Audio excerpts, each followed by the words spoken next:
सुनो। सब ले लिया? हाँ। कुछ छूटा नहीं है ना, वरना लेट हो जाएगा। सुनो, मैं बोल रही थी आई बाबा बोल ही रहे हैं तो क्यों ना पूजा होने के बाद चले। अंजलि कुछ नहीं होने वाला, चलो जल्दी निकलते हैं और जो कुछ भी होगा देख लेंगे ना, है कि नहीं? अरे यार बैठो, हम अपने हनीमून के लिए जा रहे हैं। लग्नाची अडचण यार त्या संपल्यात की नहीं? वैसे भी वहां पे तुम्हें परेशान करने के बहुत मौके मिलने वाले हैं मुझे। हाँ? आप इतनी जिद क्यों कर रहे हैं? एक दो दिन रुक जाते हैं ना, मेरी तबीयत सच में ठीक नहीं है। अरे मैं 10 बार बोल चुका हूं हम नहीं रुक सकते, तुम्हें बात समझ में नहीं आती? तुम्हारी तबीयत इतनी भी खराब नहीं है, बच्चे को कोई खतरा नहीं होगा, मैंने कहा ना। मुझे समझ नहीं आ रहा है ऐसे क्या इमरजेंसी है कि आप ऐसा। तुम्हें समझने की कोई जरूरत नहीं है, मैंने कहा ना तुम्हें। फटाफट तैयार हो जाओ, चलो निकलना है हमें। दामाद जी, आप खामोखाम परेशान हो रहे और वैसे भी डरने की कोई बात तो है नहीं। सासरे बुआ, मला माहिती मी काय करतोय, ये मेरा घर का मामला है, आप बीच में मत बोलिए। मैंने डिसाइड कर लिया है, आज हम लोग जा रहे हैं बस। अरे बेटा, लेकिन मंजूषा पेट से है, इसका तो थोड़ा ख्याल रखो। तुम आ रही हो या नहीं?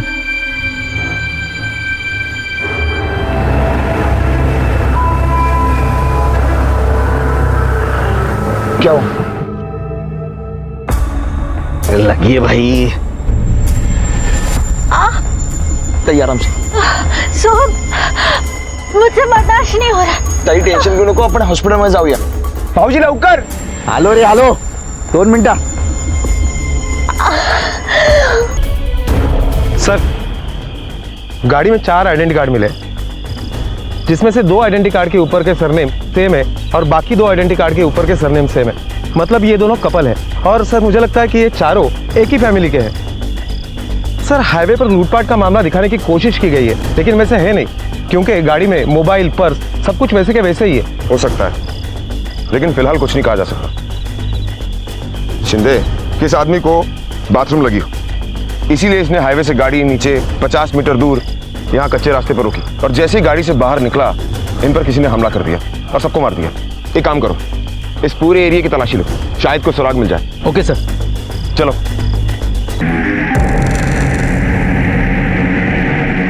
हाईवे का सफर जहां एक तरफ इंसान को वक्त पर या कई बार वक्त से पहले पहुंचने की सहूलियत देता है, तो वहीं दूसरी तरफ सुरक्षा के कारणों में कमी की वजह से यह भी देखा गया है कि वक्त पर पहुंचना तो दूर, कई बार इंसान अपनी मंजिल पर कभी नहीं पहुंच पाता, क्योंकि कोई अनहोनी या हादसा उन्हें पहले ही जिंदगी से दूर ले जाता है। हाईवे पर होने वाले हादसों के आंकड़े हर साल बढ़ रहे हैं और हजारों लोग अपनी जान गंवा रहे हैं, और सुरक्षा की इसी अनदेखी का फायदा उठाते हैं वो गैंग जो हाईवे पर लूटपाट करते हैं। क्या ऐसे ही किसी गैंग की हरकत थी ये 4 लोगों की हत्या की कोशिश, जिनमें से 3 लोग मर चुके थे और एक अब भी जिंदगी और मौत के बीच में झूल रही थी?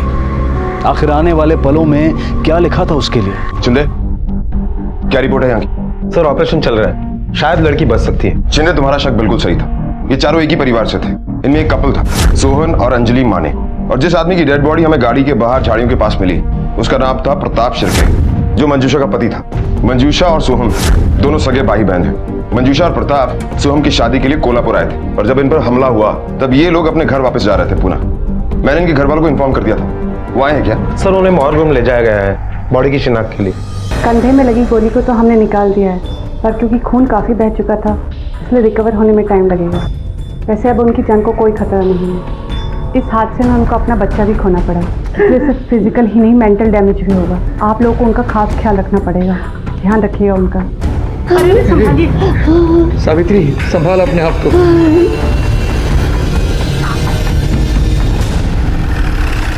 सर ये उन हिस्ट्री शीटर्स की लिस्ट है जिनका हाईवे पर लूटपाट करने का रिकॉर्ड है। शिंदे, मुझे नहीं लगता ये काम हाईवे पर लूटपाट करने वालों ने किया है। इसकी 2 वजह।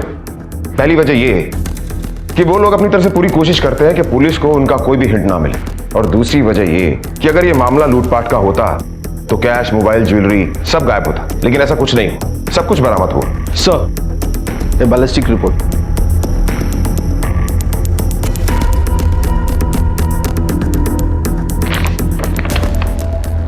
शिंदे, इस बैलिस्टिक रिपोर्ट से मेरा शक और पक्का हो गया। देखो, गोली किसी हाई एंड गन से चली है और हाईवे पर लूटपाट करने वाले लोग देसी कट्टे का इस्तेमाल करते हैं। सर ऐसा भी हो सकता है कि चारों में से किसी एक से प्रॉब्लम हो और बाकी 3 लोग हादसे का शिकार हो गए हो। लेकिन शिंदे, ये भी हो सकता है कि दुश्मनी सिर्फ एक से नहीं बल्कि पूरे परिवार से हो। इस बार परिवार पूरा इकट्ठा था, इसीलिए हमला हो। और ये पता करने के लिए हमें सोहम, अंजलि, मंजूषा और प्रताप, इनके बारे में सारी इंफॉर्मेशन इकट्ठी करनी होगी और उनकी भी इंफॉर्मेशन इकट्ठी करनी होगी जो इन लोगों से जुड़े हुए हैं। सर, मंजूषा के पिताजी आए हैं। मेरी समझ में नहीं आ रहा है कि चारों एक साथ कैसे थे। मतलब? सर, वैसे तो इन चारों को पूना जाना था, पर सोहम और अंजलि पहले निकले थे। थोड़ी देर बाद में मंजूषा और प्रताप निकले थे, दोनों अलग अलग गाड़ियों से। अच्छा, ये बताओ कि चारों को पूना जाना ही था तो 2 अलग अलग गाड़ियां क्यों नहीं? सोहम और अंजलि को हनीमून के लिए जाना था, नई नई शादी और थोड़ी प्राइवेसी, इसीलिए अलग अलग गाड़ियों में गए। और वैसे तो आप जानते ही हैं कि आजकल के बच्चों को समझाना कितना मुश्किल है, इसलिए हमने मना भी नहीं किया था। सर, मुझे अभी अर्जेंट निकलना पड़ेगा, क्या है कि सातारा में मुझे अर्जेंट काम है। ठीक है, फिलहाल आप जा सकते हैं, लेकिन हो सकता है कि आपको जल्दी वापस आना पड़े। चंदे, कमाल का आदमी है।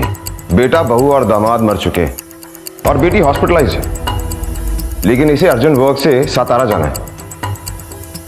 सर, मुझे नहीं लगता कि जनार्दन हमें सब कुछ सच बता रहा है। बात कुछ और है और ये बता कुछ और रहा है।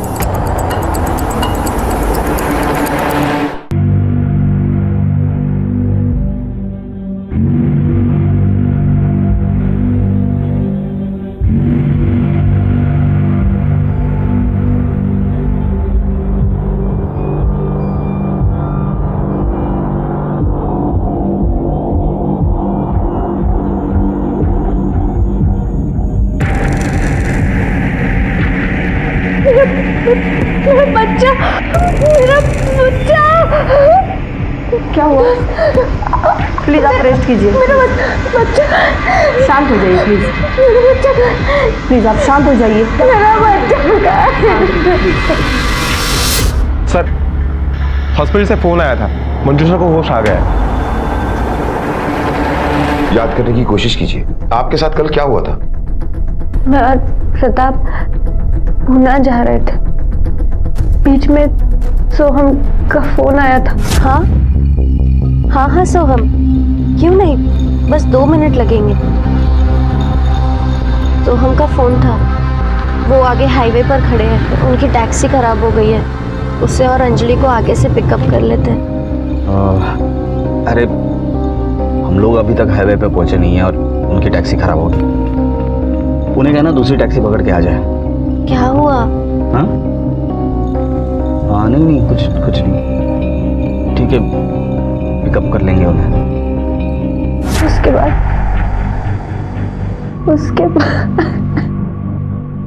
कल तुम्हारी कैब से तुम अंजलि और सोहम को पुणे लेकर जा रहे थे ना? हाँ साहब, मैं ही लेकर जा रहा था उनको, लेकिन अचानक रास्ते में गाड़ी खराब हो गई, इसलिए मैंने उनको हाईवे पे ही छोड़ दिया।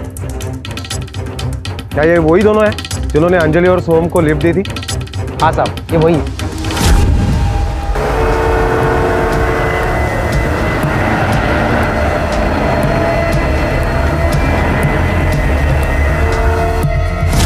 और प्रताप ने अंजलि और होम को हाईवे से पिकअप किया था।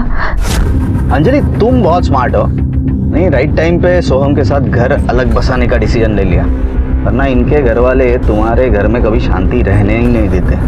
आओ भाऊजी, 4 दिवस झाले लग्नाला, कभी तो अच्छा बोलो फैमिली के बारे में। गलत कह रहा हूँ क्या कुछ? क्या हम पीछे ले सकते हैं? बहुत पेट में दर्द कर रहा है। ताई क्या हुआ? पानी दो। अरे थोड़ा सहन कर लो, इनको पूना भी छोड़ना है और हमें आगे जाना है। भाऊजी, ताई की तबीयत इंपॉर्टेंट है या पुणे जाना? भाऊजी, आगे से एक राइट है, वहाँ शॉर्टकट है, हम जल्दी जा सकते हैं वहाँ से। ठीक है, चोर की लगेज आ गया था। सोहम, मुझे बर्दाश्त नहीं हो रहा। ताई टेंशन क्यों नको, अपने हॉस्पिटल में जाऊया। भाऊजी लवकर आलो रे आलो 2 मिनिटं.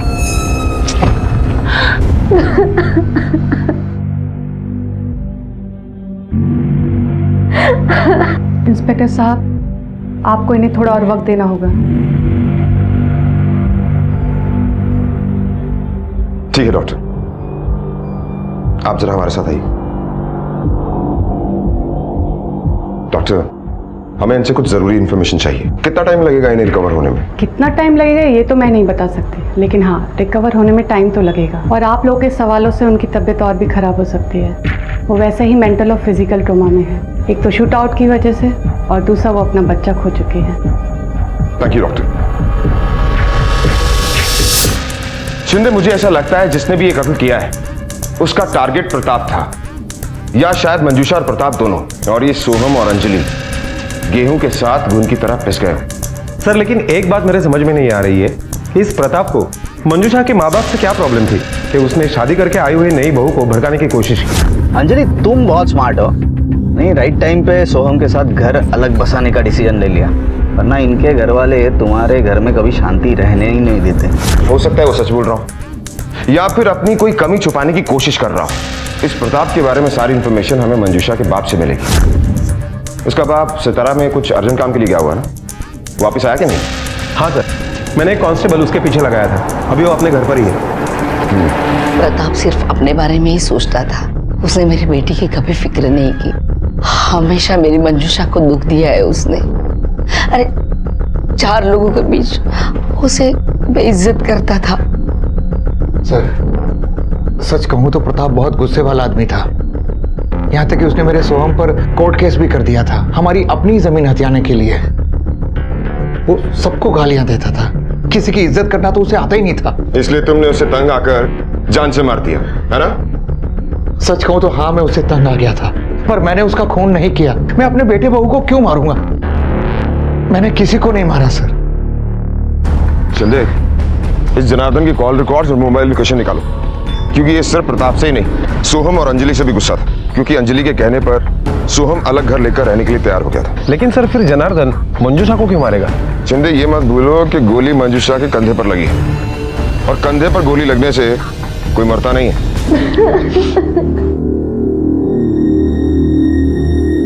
मत रो बेटा, कितना रोएगी. मर जाना चाहिए था मुझे इस नाक जैसी जिंदगी में. मेरा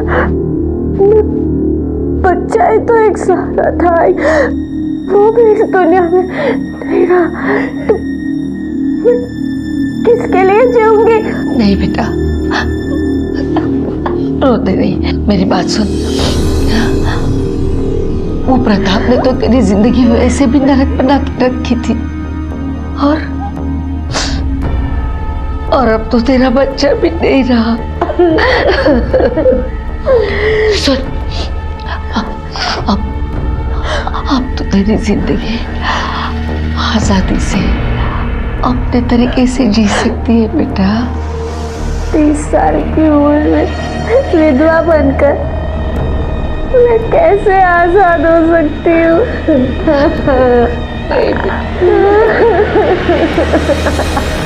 सर हमने जनार्दन के मोबाइल की लोकेशन ट्रेस की है. कत्ल के वक्त जनार्दन का मोबाइल लोकेशन हाईवे के आसपास का नहीं था. और सर ये सोहम की पोस्टमार्टम रिपोर्ट. सोहम के पोस्टमार्टम रिपोर्ट के मुताबिक सोहम के बॉडी पर गोली के अलावा कुछ चोट के निशान पाए गए. वो ज्यादा पुराने नहीं थे और उसमें से कुछ घाव भर भी चुके थे. इसका मतलब कुछ दिन पहले सोहम की किसी से लड़ाई हुई थी और उसने सोहम को बहुत बुरी तरह से मारा भी. लेकिन क्यों? और ये बात उसके घर वालों ने हमसे छुपाई क्यों?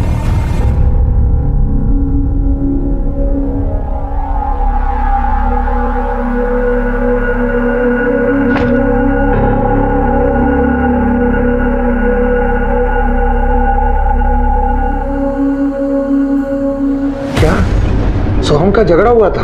कब? हमें तो कुछ पता भी नहीं जी. सर हो सकता है वो झगड़ा यहाँ नहीं बल्कि पूना में हुआ हो, इसलिए हमें कुछ नहीं पता, और उसने हमें कुछ बताया भी नहीं था. अगर उसका झगड़ा यहाँ नहीं पूना में हुआ तो इसके बारे में आपको पता तो होगा ही. सर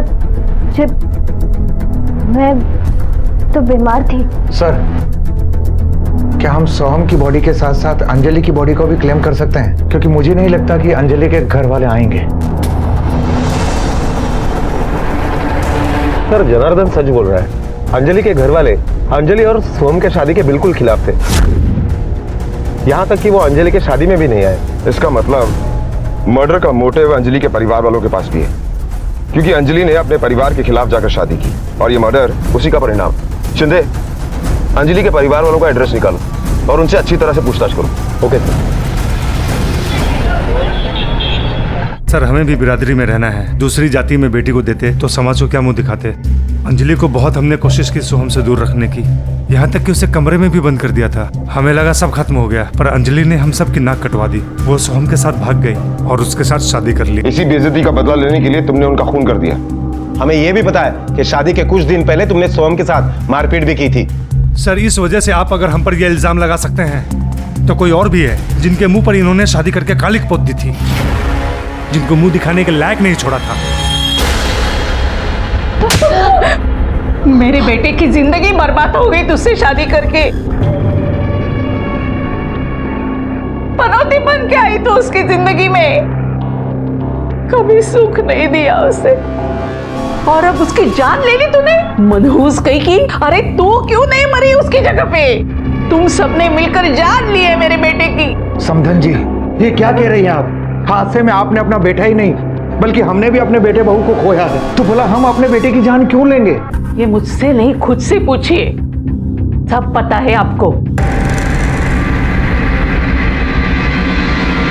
सर सोहम के बैंक अकाउंट डिटेल से पता चलता है कि 8 तारीख को सोहम के डेबिट कार्ड से 4000 रुपए का बिल हॉस्पिटल में पेड हुआ था। उसे काफी सारी चोटें आई थी, इस वजह से उसे हॉस्पिटल लेकर गए थे। उसे हॉस्पिटल लेकर कौन गया? सर उसके कुछ फ्रेंड और उसके बाप जनार्दन ने उसको एडमिट करवाया था। इसका मतलब उसके पिता को इस बारे में सब कुछ पता था, फिर उसने हमसे झूठ क्यों बोला? यह है सोहम की शादी का कार्ड जिस पर लड़की का नाम अंजलि नहीं नेहा है। अब और कुछ छुपाने की कोशिश की ना तो अगली बार पूछेंगे नहीं, उगलवाएंगे, समझे? सर नाम तो बदल ही सकते ना। पंडित जी ने कहा था कि ये नाम अच्छा नहीं है, नेहा नाम शुभ है, इसलिए हमने नेहा नाम छपाया। अच्छा, पंडित ने बाप का नाम भी बदलने के लिए कहा था?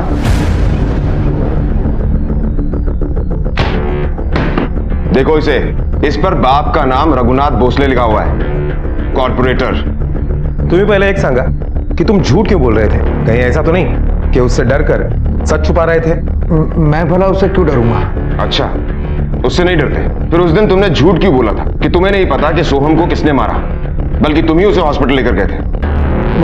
हॉस्पिटल के सीसीटीवी फुटेज दिखाऊं ताकि सब कुछ याद आ जाए?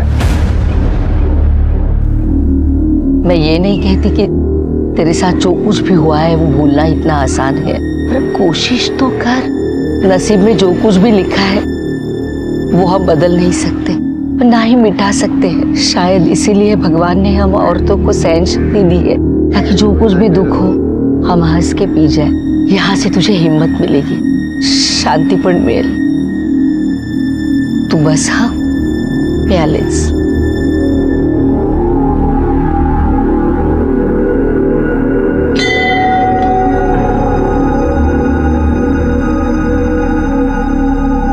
पंडित जी, मेरी बेटी मंजूषा के नाम से पूजा कीजिए।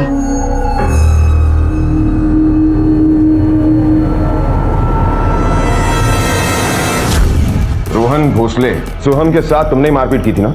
हाँ की थी, और सिर्फ मारपीट नहीं, हड्डियां तोड़ी थी उसकी। पर आप साबित कैसे कर पाओगे? उसकी चिंता तुम मत करो, ये हमारा काम है, हम कर लेंगे। तुम सिर्फ अपनी हड्डियों का ख्याल रखो। अरे सर, अंदर चल के बात करते हैं ना। अब भी क्या बच्चे की बात का बुरा मान गए? दरअसल अपनी बहन से बहुत प्यार करता है। जब सोहम ने उसका मजाक उड़ाया तो गुस्से में आकर इसने उसके साथ मारपीट की। शर्म आनी चाहिए आपको। अपने बेटे को समझाने की बजाय इसी की शर्ट ले रहा है। इसने कानून को अपने हाथ में लेने की गलती की है और इसे आप बढ़ावा दे रहे हैं। हाँ सर, गलती होगी, बच्चा है, गर्म खून है, गुस्सा जल्दी आ जाता है इसे। यह भी तो हो सकता है इसी गुस्से में इसने सोहम, उसकी वाइफ और उसके ब्रदर इन लॉ तीनों का खून किया। और गर्म खून को ठंडा करना हमें अच्छी तरह से आता है। सर आप गलत समझ रहे, इसने सिर्फ मारपीट की है, किसी को मारा नहीं। इसने नहीं मारा तो आपने मारा है। सर मैं किसी को क्यों मारूं? मैं तो भगवान का शुक्र मानता हूँ। ये सब शादी के पहले हो, शादी के बाद अगर अंजलि आ जाती तो ये सोहम मेरी बेटी को छोड़ के भाग जाता। तब सोचो तो मेरी बेटी का क्या होता। कम से कम उसको आजकल 1000 रिश्ते आ रहे हैं, लड़कों की कुछ कमी नहीं है।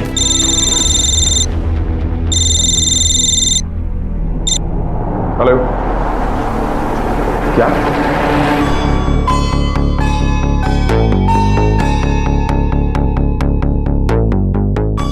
आज सुबह हम दोनों मंदिर गई थी।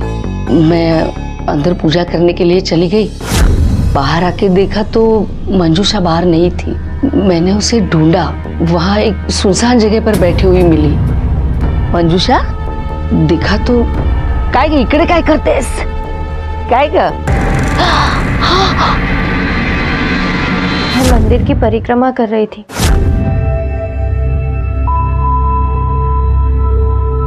जैसे ही मंदिर के पीछे की तरफ पहुंची तो छोड़ो छोड़ो मुझे, मुंह पर कंबल होने की वजह से मैं देख ही नहीं पाई कि कौन था। हाईवे पर हमला हुआ और सिर्फ मंजूषा बची, लेकिन उसने कुछ भी साफ साफ नहीं बताया।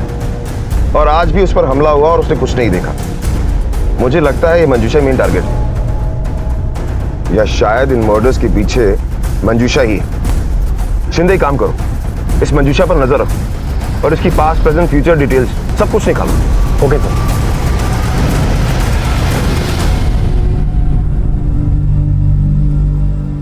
मंजूषा,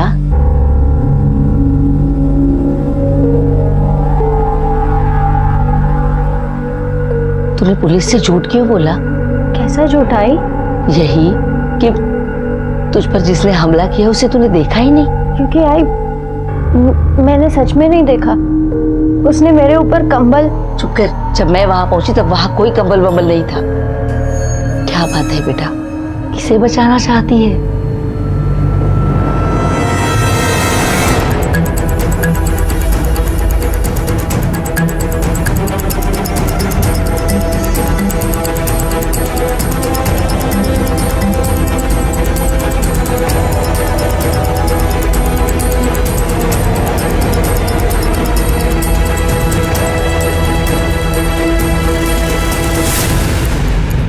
सुनील, मंदिर में जितने भी सीसीटीवी कैमरास हैं, सबकी फुटेज निकालो।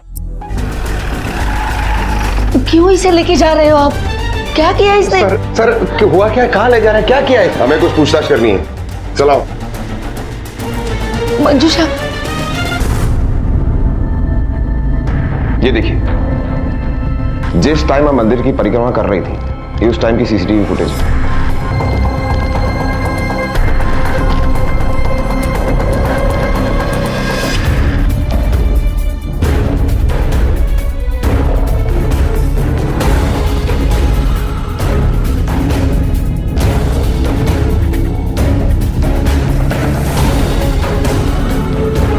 सलाम साहब।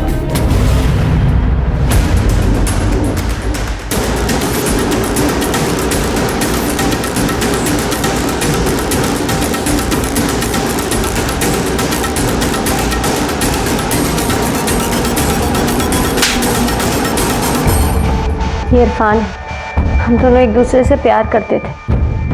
शादी से पहले तक हमारा अफेयर चल रहा था। हम दोनों के धर्म अलग अलग थे, इसलिए मेरी फैमिली ने मुझे उससे शादी नहीं करने दी और ज़बरदस्ती मेरी शादी प्रताप से करवाई।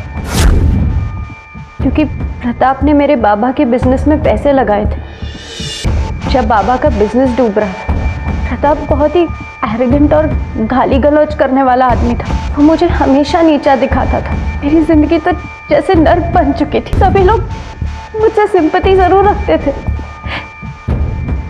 पर कोई मेरी हेल्प नहीं करना चाहता था। और फिर 4 महीने पहले एक दिन अचानक इरफान मिला।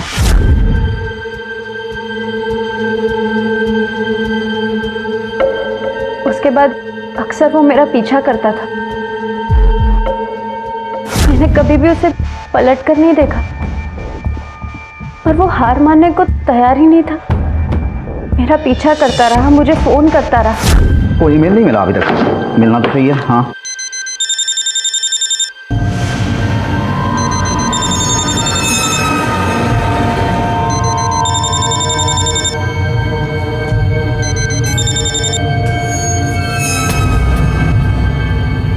फिर मैंने आखिरी बार मिलकर इरफान को समझाने का सोचा और उसे मिलने बुलाया। कहाँ थी तुम? कब से तुम्हारा इंतजार कर रहा हूँ मैं। आके तरस गई थी तुम्हें देखने के लिए। इरफान प्लीज दूर रहो मुझसे। अब मेरे और तुम्हारे बीच कुछ नहीं हो सकता। तुम मेरा पास्ट हो, प्रताप मेरा प्रेजेंट है। अरे पर ये अचानक से क्या हो गया? इरफान आज के बाद मैं तुमसे कभी नहीं मिलूंगी। मैंने इरफान वाली बात किसी को भी नहीं बताई। मुझे डर था कि अगर प्रताप को ये बात पता चली तो वो मुझे जान से मार देगा।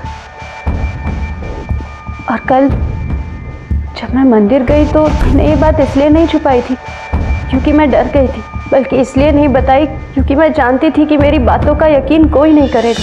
सब यही मानेंगे कि मेरा और इरफान का अभी भी अफेयर चल रहा है, जबकि मैंने उसे कभी कोई कांटेक्ट नहीं रखा।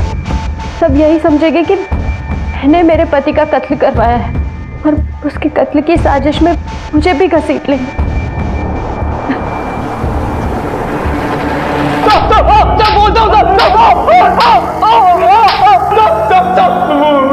नहीं मारा साहब। देख, तेरे मोबाइल लोकेशन से हमें पता चल चुका है कि 8 तारीख को जब मर्डर हुआ तब तू हाईवे पे था। चल सच सच बता, तूने मंजूषा के लिए प्रताप को मारा ना?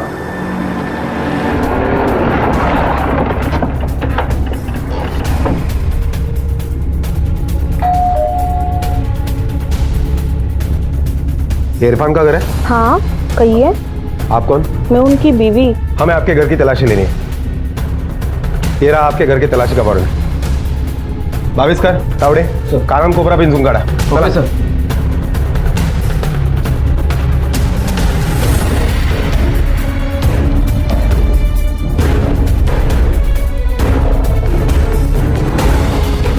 सर पूरा घर ढूंढा, गन कहीं नहीं। सर इथे पण काय नाही भेट।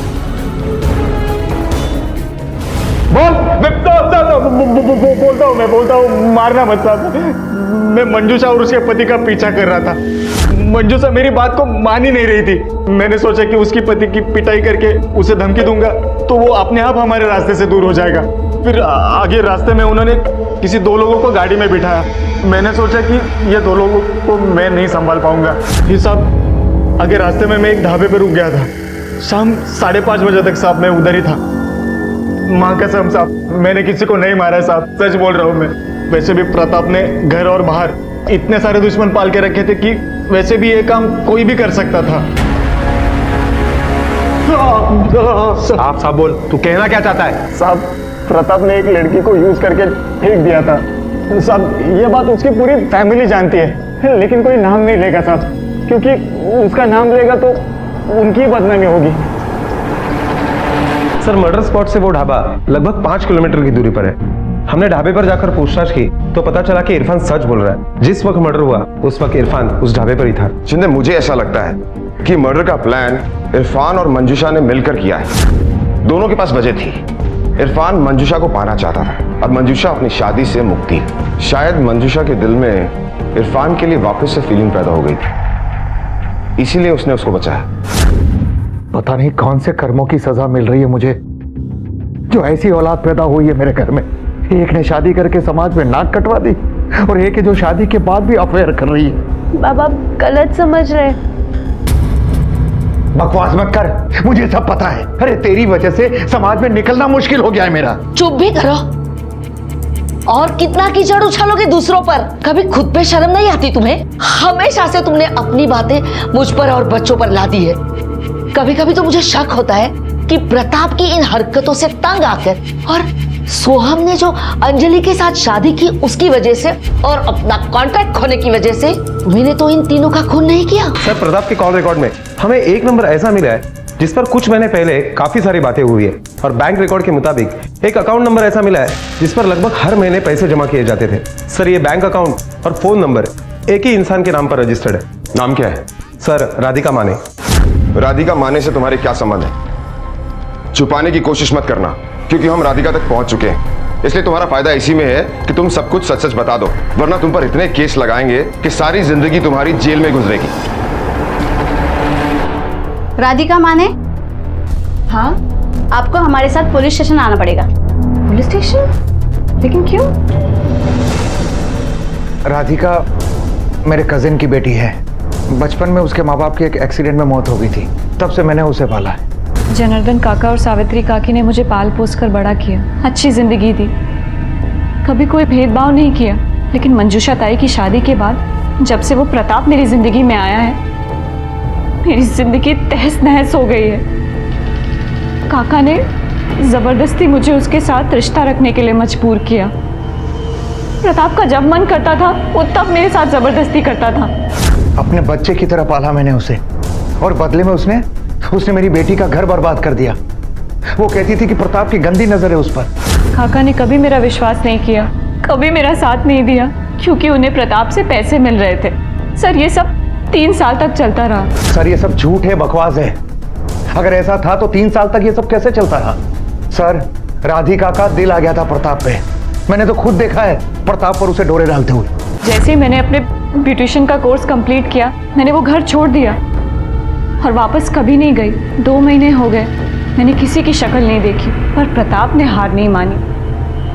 वो मेरे पीछे पड़ा रहा, और आज जब आप कह रहे हैं कि वो मर गया है, तो मुझे दुख होने की बजाय खुशी हो रही है, क्योंकि उस जैसे गंदे घटिया इंसान को बहुत पहले मर जाना चाहिए था। सर अगर हम राधिका या जनार्दन इन दोनों में से किसी की एक के बयान को भी सच मान ले, फिर भी राधिका के पास ही प्रताप को मारने का स्ट्रांग मोटिव है। 3 साल तक प्रताप ने राधिका को अब्यूज किया, उसने अपने बीबी तक को नहीं छोड़ा और इसे भी छोड़ना नहीं चाहता था। और इसीलिए इन सब से मुक्ति पाने के लिए और बदला लेने के लिए राधिका ने प्रताप के ऊपर गोली चलाई होगी, और गलती से सोहम और अंजलि दोनों मारे गए होंगे।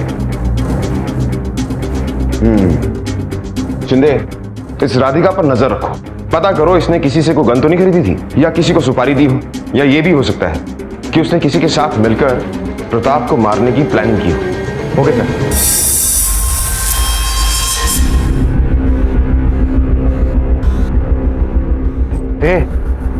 क्या हुआ? मुंह क्यों लटका हुआ तेरा?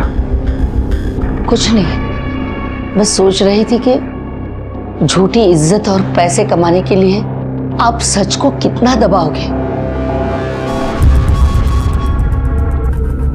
क्या हम नहीं जानते हमारे घर में राधिका पर क्या गुजरी है? उस बेचारी राधिका ने क्या नहीं सहा? क्या प्रताप नहीं? फालतू बात मत कर। जिस चीज की अक्ल नहीं हो ना, उसके बारे में बकवास नहीं करनी चाहिए। तेरी नजर में तो बिल्कुल कभी सही था ही नहीं।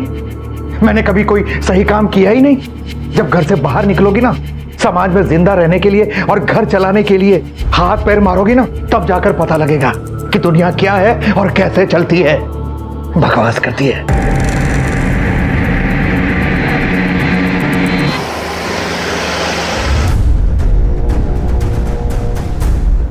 सर हमने राधिका के घर और ब्यूटी पार्लर के आसपास चेक किया, लेकिन ऐसा कुछ भी नहीं मिला जिससे हम ये कह सके कि राधिका ने प्रताप को मरवाया हो या किसी को सुपारी दी हो, और उसने गन खरीदने के कोई सबूत भी नहीं मिले। हेलो,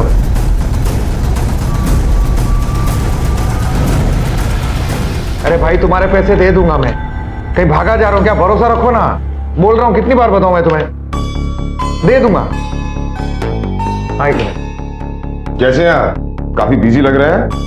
कैसे चल रहा है आपका काम? काम तो ठीक ही चल रहा है। अच्छा, लेकिन हमें तो ये पता चला है कि आप कंप्लीटली नेहा के पिता के ऊपर डिपेंडेंट थे, और जब नेहा के साथ आपके बेटे का रिश्ता टूटा तो आपसे सारे कॉन्ट्रैक्ट वापस ले लिए गए, और ऊपर से कमेटी ने इंक्वायरी बिठा दी ये पता करने के लिए कि पिछले 15 साल से आपने कितनी ईमानदारी से काम किया। सही बात है?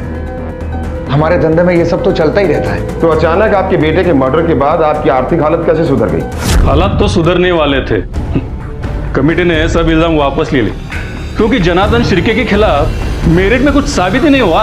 हो सकता है कि इत्तेफाक हो कि मेरिट में कुछ नहीं मिला, पर बड़ा अजीब सा इत्तेफाक है। जब बेटे की शादी होने वाली थी तो कोई भी तुम्हें एक भी कॉन्ट्रैक्ट देने के लिए तैयार नहीं था, लेकिन जैसे ही तुम्हारा बेटा और बहू मरे तुम्हें सब कुछ वापस मिल गया।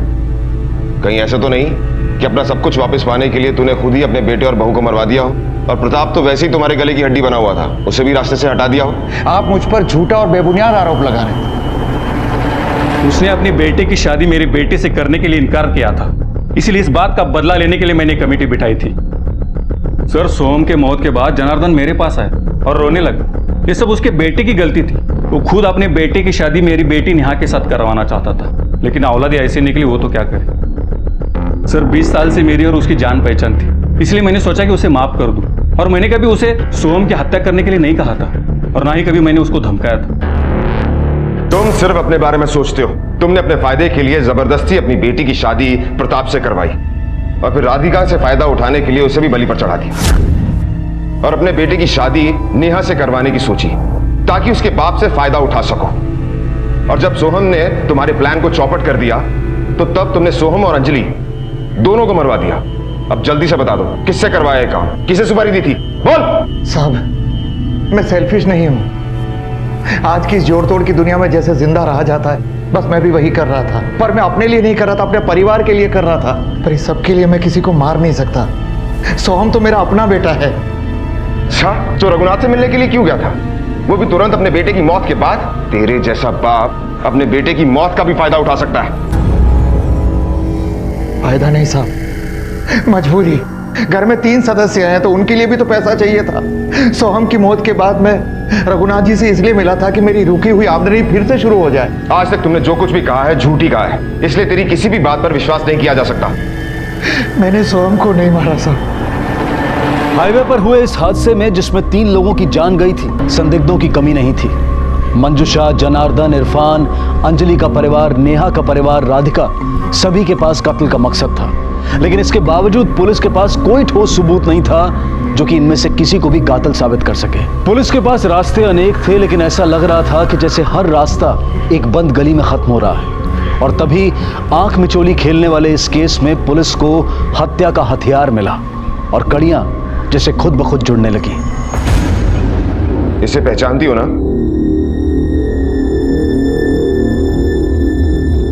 अब बात को बिना घुमाए फिराए सब कुछ सच सच बताओ, क्या हुआ था उस दिन? ये गन मैंने प्रताप को मारने के लिए खरीदी थी, और बीच में ही सोहम का फोन आया था कि उन्हें पूना तक लिफ्ट चाहिए। तब मैंने प्रताप को मारने का अपना फैसला टाल दिया। पर ऐसा करने के लिए मुझे अंजलि और सोहम ने उकसाया था। उकसाया मतलब? वो दोनों हमेशा खुश ही रहते थे, उन्हें जो चाहा वो मिला, मुस्कुराते थे, एक दूसरे की केयर करते थे। मैं ये सब बर्दाश्त नहीं कर सकी। मैं भी तो उसी परिवार की थी। फिर मेरे साथ ये भेदभाव क्यों? जब से शादी हुई थी बस रो रही थी, बेइज्जत हो रही थी। मुझे वो खुशियाँ कभी नहीं मिली जो उन्हें मिली थी। फिर एक दिन ये सब देखते सोचते मुझे क्या हो गया। 3 लोगों की जान लेने से बेहतर होता कि तुम अपने आप को समझाती, एक सही फैसला लेने की हिम्मत जुटाती। तुम्हारे एक गलत फैसले ने 2 मासूमों की जान ली है।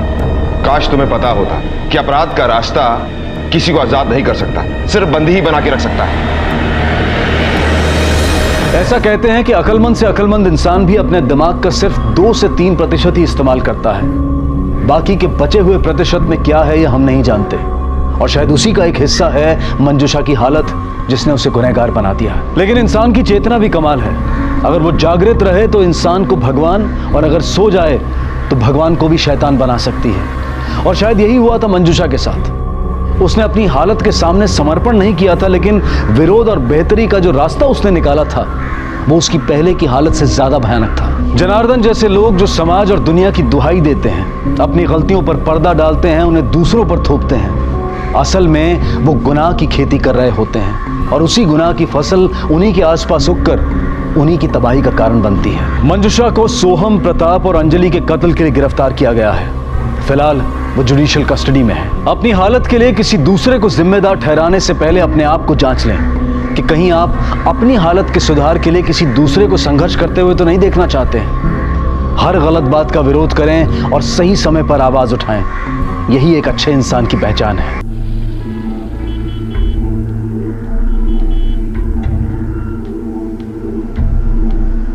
हर इंसान एक बेहतर जिंदगी चाहता है।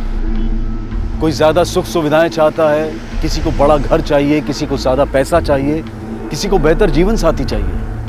ये सारी ख्वाहिशें जायज हैं, लेकिन इन्हें पाने के लिए हम रास्ता कौन सा अपनाते हैं वो तय करता है कि हमारे जीवन का सफर कैसा होगा।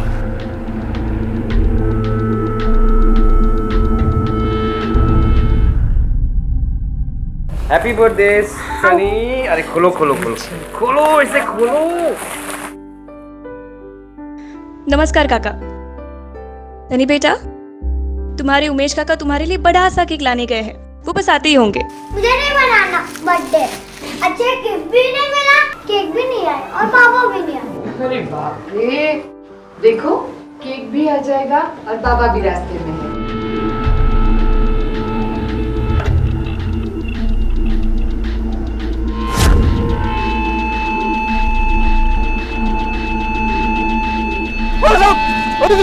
आखिर कोई इंसान जिंदगी से इतना घबरा क्यों जाता है, इतना कमजोर, इतना बेबस क्यों हो जाता है? कौन था यह आदमी? क्या इस आदमी ने जिंदगी से हार मानकर अपनी जान देने का फैसला किया था, या फिर किसी ने इसे मजबूर किया था, या फिर यह कोई साजिश थी जिसे आत्महत्या की शक्ल दी गई थी? पर वो ये कैसे भूल गया कि घर पर उसका परिवार उसके लौटने की राह देख रहा होगा। आ जाएगा बाबा के, किस बात की चिंता है? हाँ काका, प्रसून। नमस्कार काका। आज भी आप दोनों लेट हो गए? नहीं भाई, मैं तो टाइम पे था, ऐसे कुछ काम निकल आया। वो एक्चुअली क्या ना, एक क्लाइंट मीटिंग थी तो इसलिए थोड़ा। ये क्लाइंट मीटिंग ना हमेशा गलत टाइम पे ही होती है। काका, मुझे कुछ जरूरी बात करनी है आपसे। बाद में माला से कुछ जरूरी बात करनी है, उसके बाद तुमसे बात करता हूँ। माला अंदर आ जाओ। जी। केक आ गया, केक आ गया। केक कहाँ है?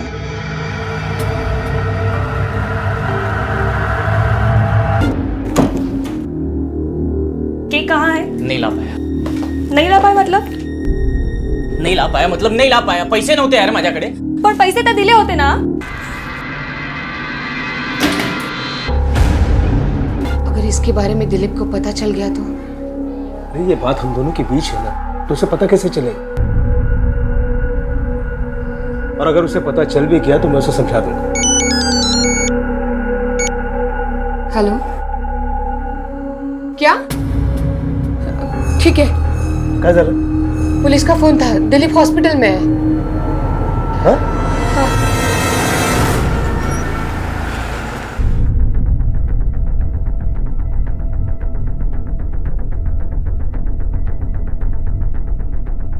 लवकर चला। क्या क्या हुआ है दिलीप को? क्या हुआ? क्या हुआ है? आप कौन है? मैं उनकी पत्नी हूँ। देखिए, आपके पति ने जान देने की कोशिश की पुल से कूद कर, और लोगों ने उन्हें कूदते हुए देखा है। नहीं, शायद वो खुदकुशी करना चाहते थे। नहीं, वो ऐसा नहीं कर सकते। वो ऐसा कभी नहीं कर सकते। क्या करते हैं वो?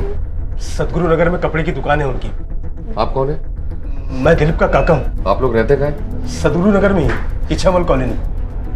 घर और दुकान दोनों सतगुरु नगर में है, लेकिन आपका भतीजा दिलीप हमें मिला है कर्मयोगी नगर में, वो भी ब्रिज के नीचे, जो सतगुरु नगर से काफी दूर है। क्या काम हो सकता है वहां जाने का?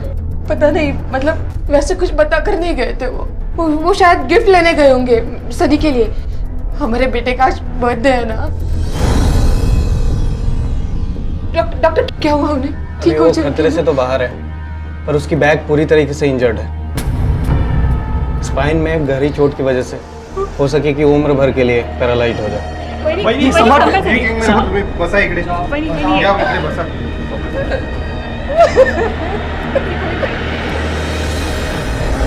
ये बात तो तय थी कि दिलीप ने आत्महत्या की थी, जिसे पुल के नीचे खड़े लोगों ने स्पष्ट किया था। लेकिन पुलिस ये नहीं जान पाई थी कि इस आत्महत्या के पीछे का कारण क्या था, और दिलीप के पैरालाइज्ड हो जाने के बाद ये जानना पुलिस के लिए और मुश्किल हो गया था।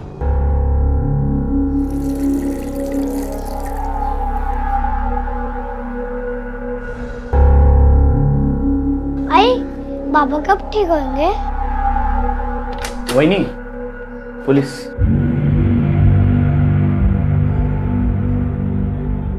बात कर सकते हैं? पता नहीं, अब तक कुछ बोल नहीं रहे हैं।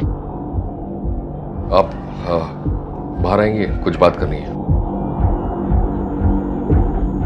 जी।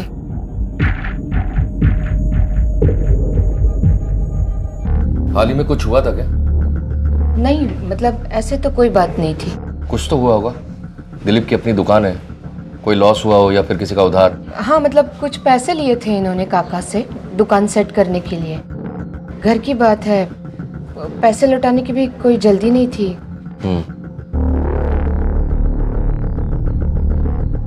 आप दोनों भाई भी क्या उनके साथ दुकान में काम करते हैं? नहीं सर, मेरा तो खुद का साइबर कैफे है और मैं पब्लिक सर्विस एग्जाम के लिए तैयारी कर रहा हूँ। और आप? मैं इनका चचेरा भाई, मार्केटिंग कंपनी में काम करता हूँ। हम बगल वाले ही घर में रहते हैं। दिलीप ने कितने पैसे लिए थे काका से? करीब 3 लाख रुपए लिए थे, पर मैंने आपसे कहा ना, मतलब घर की बात है। बहुत अच्छे इंसान है, सब लोग जानते हैं उनको। आर्य विद्या मंदिर में प्रिंसिपल है। और कौन कौन है घर में? मेरी वाइफ चित्रा फिलहाल ऑफिस गई, और मेरी पत्नी कीर्ति। क्या हुआ? क्या हुआ? अरे बोलशील काय झाला? काका ने मेरे साथ छी बोलते हुए भी की मारी है।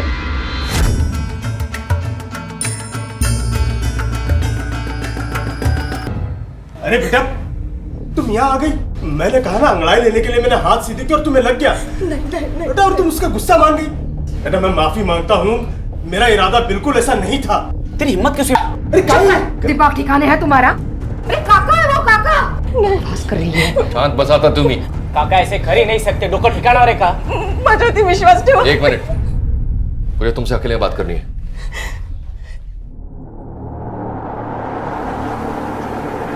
फैमिली वाले आप पर प्रेशर डाल रहे हैं। आप सच बता सकती हो, एफआईआर लिखवा सकती हो। देखिए, ऐसे चुप रहने से कुछ नहीं होगा। इससे पहले भी कुछ हुआ है? काका ने पहली बार मुझे इस तरीके से छुआ। तुमको छुपा तो नहीं रही ना हमसे? नहीं सर, मैं सच बोल रही हूँ, और प्लीज मैं इस बात को और आगे नहीं बढ़ाना चाहती। प्लीज।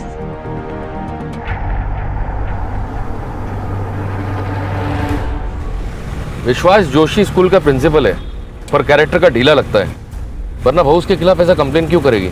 एक बुजुर्ग आदमी के बारे में इतनी बड़ी बात बोल जाना, और घर वाले उसी को डांट रहे हैं। हो सर। पर एक बात समझ में नहीं आ रही कि दिलीप के एक्सीडेंट या सुसाइड से इसका क्या लेना देना हो सकता है? सर, हो सकता है विश्वास ने दिलीप से पैसे मांगे हो और ये बात उसके पत्नी को पता नहीं हो। दिलीप पैसे लौटाने के हालत में नहीं होगा और इसलिए उसने कदम उठाया होगा। मुझे लगता है जोशी के घर में कोई खिचड़ी पक रही है।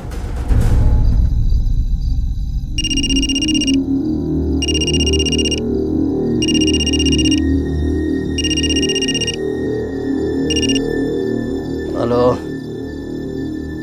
अरे लो, कौन है रे बाबा इतनी देर रात को? बहुत हाथ चलता है ना तेरा बुड्ढे।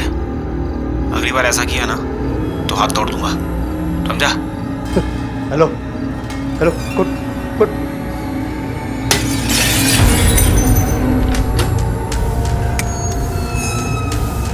बाबा काय झालं? Hello hello, patrolling 421 421। गंगापुर की खाड़ी के पास एक बॉडी मिली है। आई रिपीट, गंगापुर की खाड़ी के पास एक बॉडी मिली है। सर, पहले दिलीप की आत्महत्या की कोशिश और फिर विश्वास जोशी का खून। सर, कल ही घर की बहू कीर्ति ने इन पर मॉलेस्टेशन का आरोप लगाया था और आज इनका खून हो गया। बॉडी का कब पता लगा? साहब, करीब 2 बजे। बॉडी के आसपास कुछ मिला? जी सर, अब तक तो कुछ भी नहीं। बॉडी को पोस्टमार्टम के लिए भेजो और इसके बेटे प्रसून को इन्फॉर्म करो। और देखो आसपास अगर मोबाइल मिलता है तो पता तो लगे किसने इसे यहाँ बुलाया था। सुबह से तुम कहाँ थी? मैं तो घर पर ही थी। दरअसल वो मेरी तबीयत ठीक नहीं थी, इसलिए मैंने ऑफिस से छुट्टी ली थी। हाँ सर, घर ही सोती ही। तो घर में रह के भी अपना बाहर का काम करवा सकते हैं, है ना? क्या? आप मुझ पर शक कर रहे हो? शक नहीं, पूछताछ कर रहे हैं। सर, मैं ऐसा क्यों करूंगी? मैंने तो उनके खिलाफ पुलिस कंप्लेंट करने के लिए भी मना कर दिया था। आपको भी बात ये पता है? पता है, क्योंकि तुम्हें पता था कि तुम्हारे घर वाले सपोर्ट नहीं करेंगे और तुम्हारा पति भी सपोर्ट नहीं करेगा। हाँ, पता है। हमारी पूरी फैमिली में काका के खिलाफ कोई कुछ नहीं बोल सकता, क्योंकि घर में कोई प्रॉब्लम आए या फिर पैसे की तंगी हो तो फैमिली में एक ही तो है। कीर्ति, क्या बोल रही हो तुम? हाँ, एक मरे हुए इंसान के बारे में ये सब बोलते हैं और भूल गई काका ने हम सबके लिए कितना कुछ किया है। कुणाल की भी कितनी मदद की है उन्होंने, और उनके बारे में तुम ये सब सोचना भी नहीं। एक मिनट, आप उन पे दबाव मत डालिए। आप कंप्यूटर की मदद करने के लिए हमेशा उनके घर पे जाते हो? नहीं, पहली बार गई थी।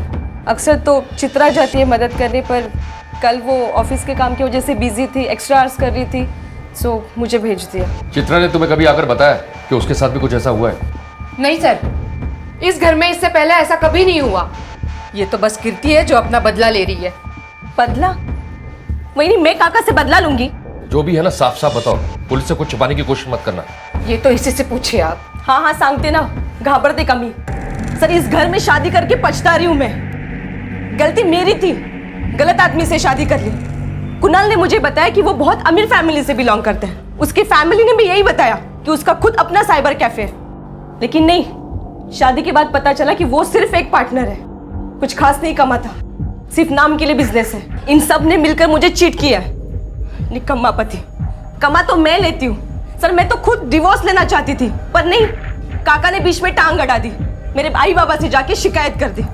फंस गई हूँ मैं यहाँ पे। और इसी बात का तुमने बदला लिया है ना? अपने काका के लिए अभी भी बहुत गुस्सा नजर आ रहा है। सर मैं ऐसा क्यों करूंगी? हाँ ये बात सच है कि मैं नफरत करती हूँ उनसे, लेकिन मैं उनको मारने वाले के बारे में सोच भी नहीं सकती। आपके पति कहाँ है? जी कुणाल अभी अपने साइबर कैफे में होगा। और बाकी सब? उमेश अपने इंस्टीट्यूट में और चित्रा ऑफिस में। सर मैंने मैसेज भेज दिया है, बस आते ही होंगे सब। चित्रा का ऑफिस एड्रेस? कल आधी रात को एक अजीब सी घटना हुई। किसी ने पत्थर फेंककर बाबा की रूम की खिड़की तोड़ दी और उनको धमकी भरा फोन भी किया। मैं आने वाला था पुलिस स्टेशन कंप्लेंट लिखवाने के लिए, मैं आप खुद ही आ गए। आप रात में ही आ जाते तो ये घटना टल सकती थी। चलो विश्वास की कॉल डिटेल्स निकालो सर। पता करो कि रात में किसने उसे धमकी दी थी। और हाँ, बैंक डिटेल्स भी पता तो करें कौन कौन विश्वास से मदद लेता रहा है। हो सर।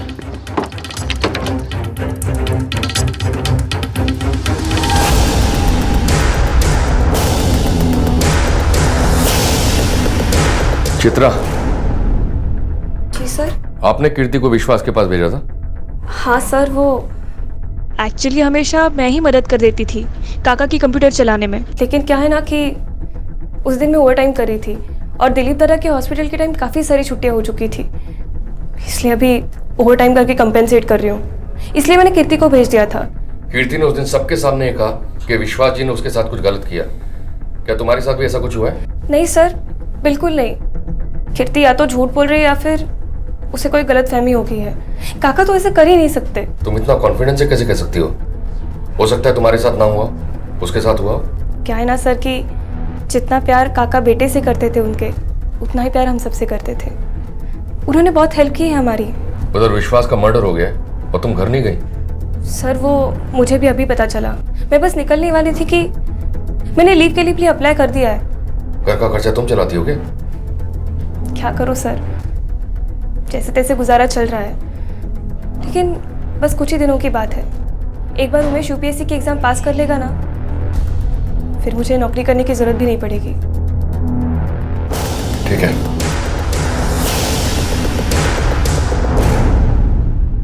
सर विश्वास को जिस नंबर से फोन आया था वो किसी राजेश कड़ू के नाम पर रजिस्टर है और उस रात के बाद से फोन नंबर भी स्विच ऑफ है, लेकिन उसका एड्रेस हमें मिल गया है। इस कड़ू का कोई कनेक्शन है कीर्ति से? नहीं सर। और कोई फोन आया था विश्वास को उस दिन? जी सर, 9 बजे कुणाल का फोन आया था। 9 बजे कुणाल का फोन आया और हमें विश्वास की बॉडी मिली करीब 2 बजे, यानी कि मर्डर 9 और 2 के बीच में हुआ। साइबर सेल कंफर्म करो और मर्डर वाले दिन कुणाल की फोन लोकेशन ट्रेस करो। सर। और विश्वास का फोन मिला? नहीं सर, स्विच ऑफ है और उसका आखिरी लोकेशन गंगापुर के पास का जंगल है। गंगापुर।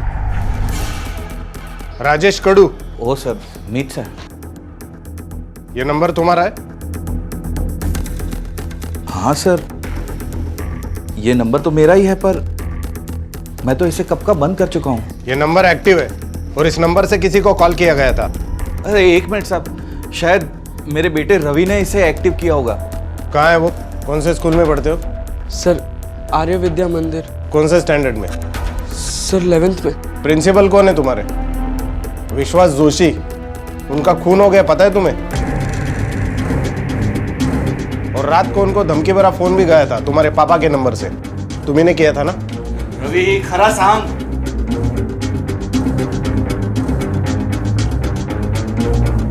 हाँ सर, मैंने ही किया था उनको फोन। मैं सर बहुत गुस्से में था। किस बात का गुस्सा? वो सर हुआ यूँ कि गुस्सा आया था उन पे। मैंने उन्हें फोन किया, उनके घर का शीशा तोड़ा उन्हें डराने के लिए, पर सर मैंने उन्हें मारा नहीं। कल 9 से 2 बजे के बीच तुम कहाँ थे? सर मैं घर ही तो। हाँ सर, वो घर पे ही था। तुम्हारा फोन नंबर दो मुझे, तुम्हारे पास है वो, और जरूरत पड़ी तो पुलिस स्टेशन आना पड़ेगा। सर मर्डर के दिन कुणाल के फोन की लोकेशन मिल गई है वो 10 साढ़े 10 बजे तक गंगापुर वाली खाड़ी के पास ही था। बुलाओ सर। सर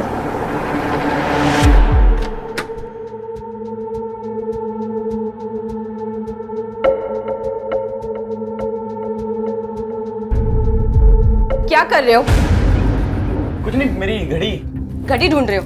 हाँ, मेरे पर्स में तुम्हारी घड़ी ढूंढ रहे हो? ये क्यों नहीं कहते कि काका के मरने के बाद तुम्हारी नजर मेरे पैसों पे है? कीर्ति कमाल। छोड़ो यार, अब कम से कम उस मरे हुए आदमी को तो छोड़ दो यार। तो वो बेचारे वैसे ही। बेचारे? प्लीज कुणाल, मेरे सामने ये नाटक मत करो। सच बात तो ये है कि तुम्हारा रिश्ता काका से नहीं, उनके पैसों से था। कुणाल, मैं आखिरी बार समझा रही हूँ, मैं काका नहीं हूं, माझ्या पैशांपासून लांब राहायचं।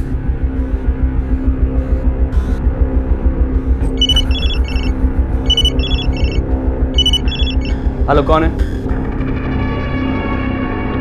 सर, सुबह 10:30 बजे तो मैं अपने साइबर कैफे में था। अब बता किधर था? तेरी फोन की लोकेशन बता रही है कि मर्डर वाली सुबह 10 और 10:30 के बीच तो गंगापुर के पास था, और तूने सुबह अपने विश्वास काका के साथ बात भी की थी 9 बजे। आज शपथ, मैंने किसी का खून नहीं किया। मुझे तो विश्वास काका से उधार पैसे चाहिए थे, इसलिए मिलने गया था मैं। तो ये बात पहले क्यों नहीं बताई? कैसे बताता साहब? आखिर सारे घर वाले तो मुझे निकम्मा मानते थे। 70,000 रुपये चाहिए थे मुझे काका साहब से। 70,000 क्यों चाहिए थे? साहब, मेरा साइबर कैफे का बिजनेस है जो पूरी तरह ठप पड़ चुका है। एक तो सबके हाथ में फ़ोन है और उसमें फ्री इंटरनेट। मैंने सोचा था साहब कि नया धंधा शुरू करूंगा जो बहुत अच्छे से चले, इसलिए मैंने काका साहब से पैसे उधार मांगे। पर मुझे डर था साहब, कहीं काका साहब मना ना कर दे, इसलिए मैंने दूसरा तरीका अपनाया। बचपन में काका साहब हमको अक्सर गंगापुर के पास घुमाने ले जाया करते थे। मैंने सोचा उनको वहाँ बुलाऊंगा, शायद इमोशनली थोड़ा फ़ायदा मिल जाए। क्या हुआ मिलने के बाद फिर? उन्होंने हाँ बोल दिया साहब, वो राज़ी हो गए और फिर मैं वहाँ से निकल गया। तुम दोनों साथ भी तो जा सकते थे घर। हाँ साहब, पर अर्जेंटली मुझे मेरे साइबर कैफे वाले पार्टनर का फ़ोन आया। उसने बोला कि कंप्यूटर बंद हो चुका है और रिपेयरिंग का काम सिर्फ मैं जानता हूँ, इसलिए जाना पड़ा। कॉल रिकॉर्ड्स में उसका नंबर तो होगा ना? दिखा फोन।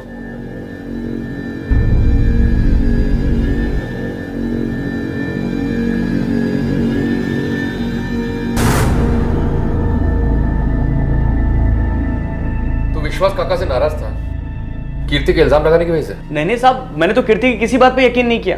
घर में किस किस को पता था कि तू विश्वास काका को मिलने जा रहा है? किसी को नहीं। तेरा पार्टनर कौन है? जी हाँ सर, कुणाल यहाँ आया था कंप्यूटर ठीक कर। किस टाइम पे? सर एग्जैक्ट टाइम तो मुझे याद नहीं, करीब 11 बजे।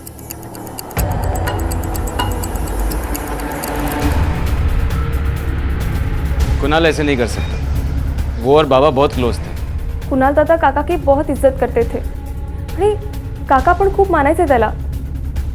हाँ, और काका ने उसको बिजनेस के लिए पैसे दिए थे, तो फिर वो क्यों मारेगा काका को? और इतने सालों में मैंने उन दोनों में कभी झगड़ा होते हुए भी नहीं देखा। साहब, भाऊ को अच्छे से जानता हूं मैं, वो कभी किसी का खून नहीं कर सकते, और काका का तो बिल्कुल भी नहीं। भाऊ को कोई भी चीज की जरूरत होती तो काका ही तो थे जो उसकी मदद करते थे।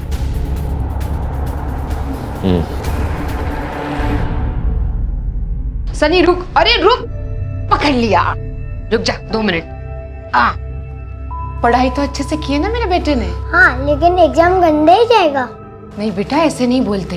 तुमने पढ़ाई अच्छे से की है ना? हाँ, लेकिन पापा ने गुड लक तो नहीं बोला ना, इसलिए एग्जाम गंदा ही जाएगा। तू आ।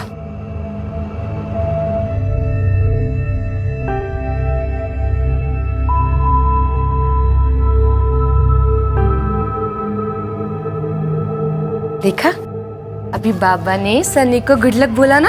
हाँ। है ना? तो अभी हमेशा की तरह मेरा बेटा फर्स्ट आएगा स्कूल में। सर, विश्वास ने वाकई में तीनों भतीजों पे काफी खर्चा किया है। पिछले साल विश्वास ने दिलीप को 3 लाख रुपए और कुणाल को 2 लाख रुपए दिए। सर, यहाँ तक कि दिलीप के ट्रीटमेंट का पूरा खर्चा भी उसने ही किया है। सर, इन खर्चों में एक खास खर्चा है। क्या? ये देखिए सर, विश्वास ने अभी अभी एक रिकरिंग डिपॉजिट अकाउंट खोला है जो माला के बेटे सनी के नाम पर है। सर, खास बात यह है कि इस अकाउंट का नॉमिनी खुद विश्वास और माला है, दिलीप ने। कमाल है, माँ नॉमिनी और बाप नहीं। तुम्हें याद है उस दिन भी माला ने कीर्ति को सपोर्ट नहीं किया था, विश्वास का सपोर्ट किया था, और कीर्ति को सबके सामने मारा भी था। सर, मुझे तो लगता है कि विश्वास काका और माला के बीच में कुछ चल रहा है। हो सकता है कि इस बात का दिलीप को पता चल गया हो और उसने सुसाइड करने की कोशिश की हो। आप विश्वास के काफी क्लोज थे। हाँ, घर के बुजुर्ग थे, बहुत इज्जत करती थी मैं उनकी। सुना है वो आपके पति का इलाज भी करा रहे थे। घर की सारी जिम्मेदारी उन्होंने अपने हाथ में ले ली थी। पर एक बात बहुत अजीब लगी, सनी के आरडी अकाउंट में नॉमिनी आप और विश्वास जी हैं, आपके पति ने।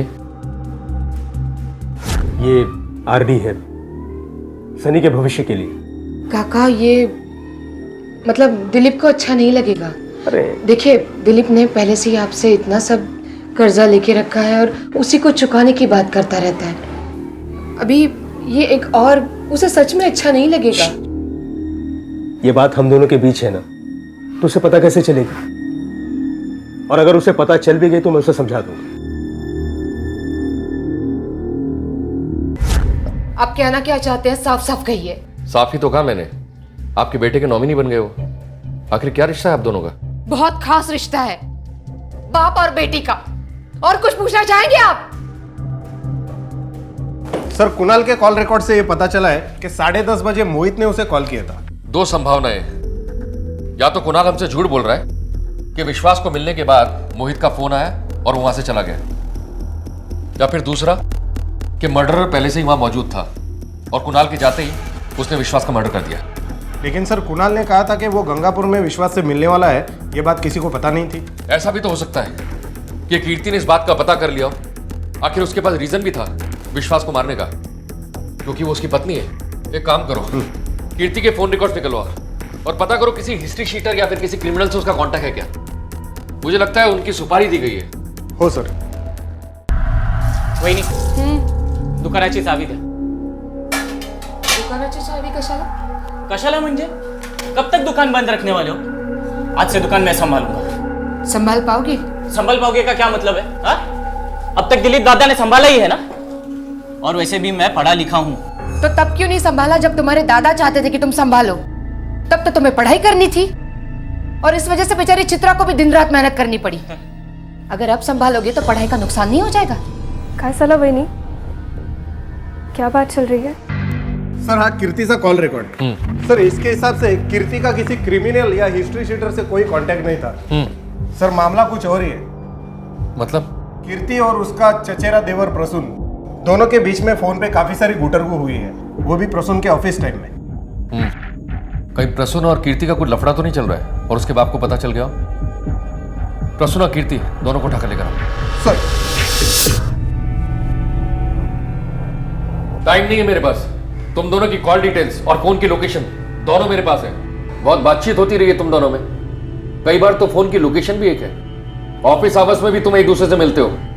चल क्या रहा है? कहीं तुम दोनों ने तो विश्वास काका और दिलीप को नहीं मारा? क्योंकि तुम दोनों की आशिकी के बारे में उन्हें पता चल गया था। सर, ऐसा कुछ नहीं है सर। 2-4 बार ये ऑफिस आई थी क्योंकि इसे नौकरी की तलाश थी। हमारे बीच में सिर्फ ये सभी बातें होती थी सर। और हमारे कंपनी के मुंबई ब्रांच में वैकेंसी है, इंटरव्यू के लिए इसे ऑफिस आना पड़ता था। अब तुम दोनों इसके आगे झूठ बोला ना तो 302 लगवा दूंगा। सर, मैं झूठ नहीं बोल रही हूँ। विश्वास की मौत के बाद तुम दोनों ने आपस में बात करना बंद कर दिया, क्यों? ताकि दुनिया को पता ना चले, है ना? सर, ऐसी कोई बात नहीं थी। जब मैंने कुणाल और प्रसून को ये बात बताई कि उनके बाबा ने मेरे साथ क्या किया, तब प्रसून ने मेरे साथ बात करना बंद कर दिया। लेकिन सर, मुझे जॉब चाहिए थी, इसलिए मैं बार बार कॉल कर रही थी, लेकिन ये नहीं उठाता था। सर, ऐसे घटिया औरत के साथ क्या बात करूं मैं झूठे लोगों के साथ बात नहीं करता। और तुम्हारी हिम्मत कैसी हुई मेरे बाबा के बारे में ऐसे बात करने की? खोटनों को बोलूं सा? मैं सब जानती हूँ तुम्हारे अंदर तुम्हारे बाबा के लिए कितनी नफरत भरी पड़ी है। सर, इन दोनों के बीच में ना बहुत झगड़े होते हैं। क्या मरती है तू? बस बस, गबस आता। कीर्ति, तू जा। तुम दोनों के आपस में झगड़े क्यों होते थे? सर, कौन से घर में बाप और बेटे के बीच में झगड़े नहीं होते सर। तुम सिर्फ अपने झगड़े की बात करो, क्योंकि जिसके साथ तुम्हारा झगड़ा होता था उसका मर्डर हो चुका है। वो हमें दोनों प्रॉपर्टीज बेच के मुंबई में फ्लैट लेना था। हमें मुंबई शिफ्ट होना था और बाबा इसके लिए राजी नहीं हो रहे थे। और वो दोनों प्रॉपर्टी तुम्हारे बाबा के नाम पे थी? नहीं सर, वो दोनों प्रॉपर्टीज हमें विरासत में मिली। आधा हिस्सा मेरे और बाबा के नाम पे और आधा हिस्सा दिलीप, उमेश और कुणाल के नाम पे। इसलिए हम चाहते थे कि हम कौन कौन चाहता था? सर, मैं, कुणाल और उमेश। और दिलीप? सर, दिलीप वो प्रॉपर्टी से बहुत इमोशनली इन्वॉल्व था, तो उन्हें सिर्फ बाबा ही मना सकते थे। मतलब जो लोग इस प्रॉपर्टी को बेचने के खिलाफ थे उन दोनों को टारगेट बनाया? मेरे बाबा अब मेरे साथ नहीं रहे और आप मुझ पे ही शक कर रहे हैं। मैं सिर्फ अपनी ड्यूटी कर रहा हूँ। तुम्हारे बॉस का नंबर और जिसने कीर्ति कंटे हुए लिया है दोनों का नंबर मुझे चाहिए।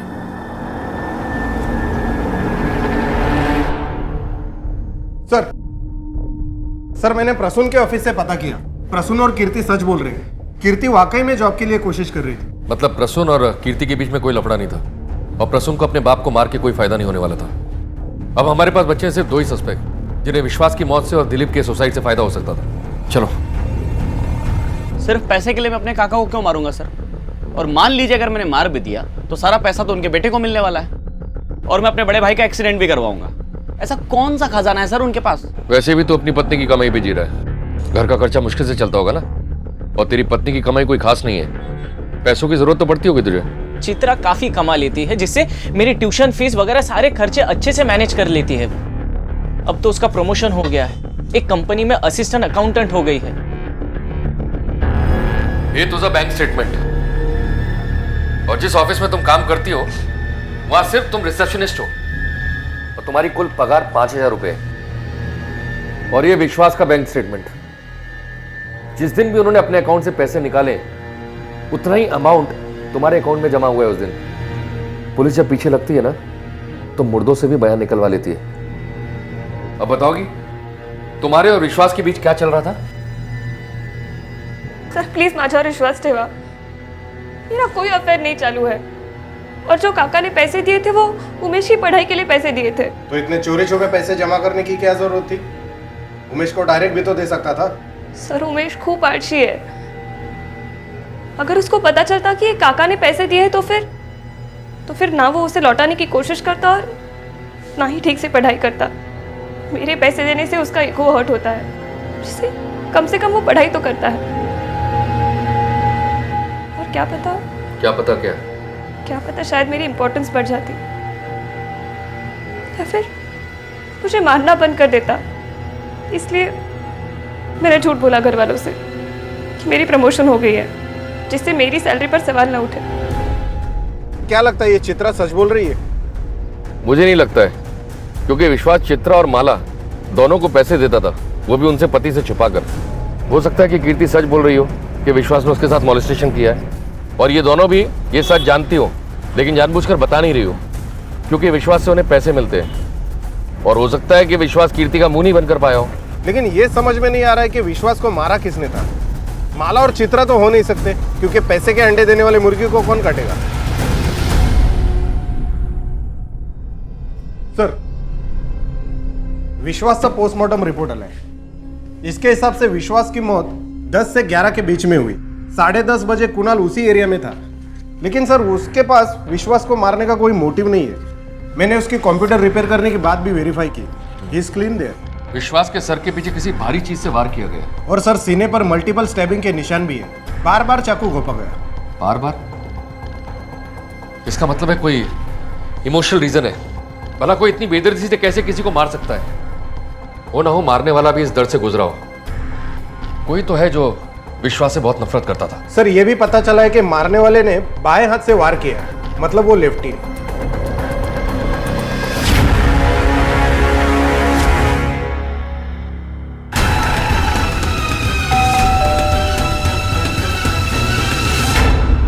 कुणाल का है? वो तो घर पर नहीं है, कल रात से घर नहीं आया। कहाँ गया? पता नहीं सर, बता के नहीं गया, और कब से फोन ट्राई कर रही हूँ, उसका फोन भी स्विच ऑफ आ रहा है। साइबर सेल को कांटेक्ट करो और उसका लास्ट लोकेशन निकालो। क्या हुआ सर? बाकी के सब कहाँ है? प्रसून कहाँ है? नहीं सर, आपको कुछ गलतफहमी हुई है। छुपाओ मत, खूनी की मदद करोगे तो पछताओगे। हम आपसे क्यों छुपाएंगे सर? आपसे छुपा के हमें क्या मिलेगा? और सर वो कहाँ जाता है, कब आएगा, किसी को कुछ बता के नहीं जाता, और इस वक्त भी हमें भी ये नहीं पता कि वो है कहाँ पे। हेलो पाटिल, मुझे एग्जैक्ट लोकेशन बताओ। वेरी गुड सर, कुणाल के फोन की लास्ट लोकेशन मिल गई है। चलो।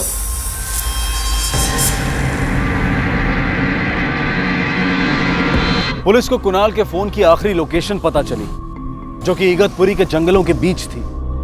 आखिर कुणाल किससे डरकर भाग रहा था? क्या छुपाना चाहता था वो? क्या वो अकेला था या फिर घर का कोई और सदस्य भी पुलिस को गुमराह करने में उसकी मदद कर रहा था? विश्वास के खून की तहकीकात के दौरान कुणाल का अचानक यूं गायब हो जाना उसे शक के घेरे में ला रहा था। सच क्या था ये तभी पता चल पाता जब पुलिस उस तक पहुंच पाती। सर मोबाइल का लोकेशन तो यहीं पर बता रहा था। आसपास चेक करो।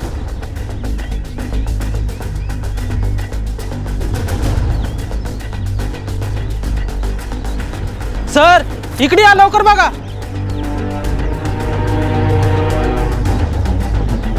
ये कुणाल इस जंगल में क्या कर रहा था? आसपास कोई गांव भी नहीं है। सर यहाँ से आधे किलोमीटर की दूरी पर एक गांव है।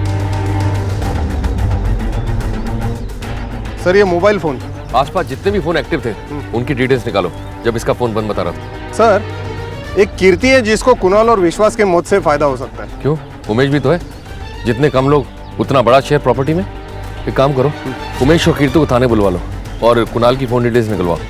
बॉडी को पोस्टमार्टम के लिए भेजो। सर मुझे कोई आइडिया नहीं वो जंगल में क्यों गया था। तुम्हें नहीं पता तो किसे पता होगा? तुम उसकी पत्नी हो ना? सर उसने मुझे कभी कुछ नहीं बताया कि वो कहाँ जाता था, क्या करता था। साहब एक मक्खी तो मार नहीं सकता, मैं भाऊ को क्या मारूंगा? चित्रा बता रही थी तू उसे बहुत मारता था और तू अपने भाऊ को नहीं मार सकता। बता, वरना। साहब सच्ची सच्ची बोल रहा हूँ, उस टाइम में दुकान पर था। सर कुणाल के कॉल रिकॉर्ड से कुछ खास क्लू हाथ नहीं लगा। उसका फोन 2 बजे स्विच ऑफ हुआ, जिस वक्त एरिया में 55 फोन एक्टिव थे। इसमें कोई नासिक का नंबर है सर, ये देखिए, ये अरविंद मांजरेकर। चला उचलूया त्याला। सर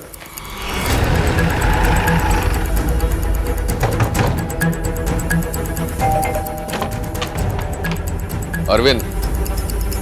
जी सर। शनिवार को इगतपुरी में क्या कर रहा था? सर मेरे दोस्त की शादी है तो रिजॉर्ट की बुकिंग प्राइस पता करने गया था। तो ये काम फोन पे भी हो सकता है, तुम्हें वहाँ जाने की क्या जरूरत थी? सर मुझे लोकेशन देख के बुकिंग करनी थी और बिना लोकेशन देखे क्या मतलब बनता है? सर हुआ क्या है? रिसोर्ट गया था ना, वहाँ का नंबर लिया होगा ना? नंबर दे। सर हुआ क्या है बताइए तो सर एक बार। मर्डर का केस है। रिसोर्ट में फोन करके पता करो कि अरविंद झूठ बोल रहा है सच, और जोशी परिवार का आदमी कोई उसके टच में था या नहीं। सर हाँ, अरविंद का कॉल रिकॉर्ड। सर वो झूठ बोल रहा था कि किसी रिसोर्ट में गया था। उसके फोन लोकेशन के हिसाब से वो कुणाल के मर्डर स्पॉट के पास ही था।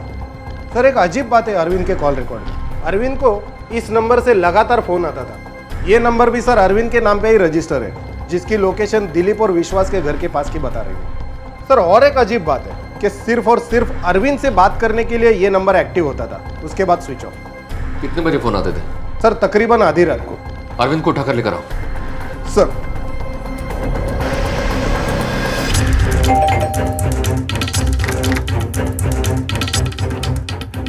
अरे सुनिए। हाँ ये सर। अरविंद इधर ही रहता है? सर हाँ, इतने से रहता हूँ। अच्छा अकेला ही रहता है? हाँ सर अकेला ही रहता है। और काम कहाँ पे करता है? सर स्टेशन पे इसकी फर्नीचर की दुकान है। Thank you. Okay sir.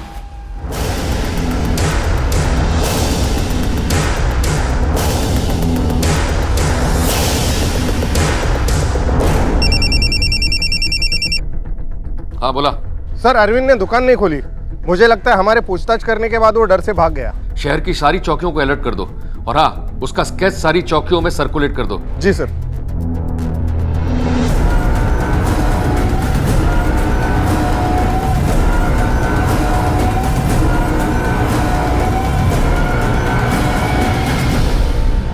मान लो अरविंद ने ही कुणाल और विश्वास का खून किया है, पर वो ऐसा क्यों करेगा?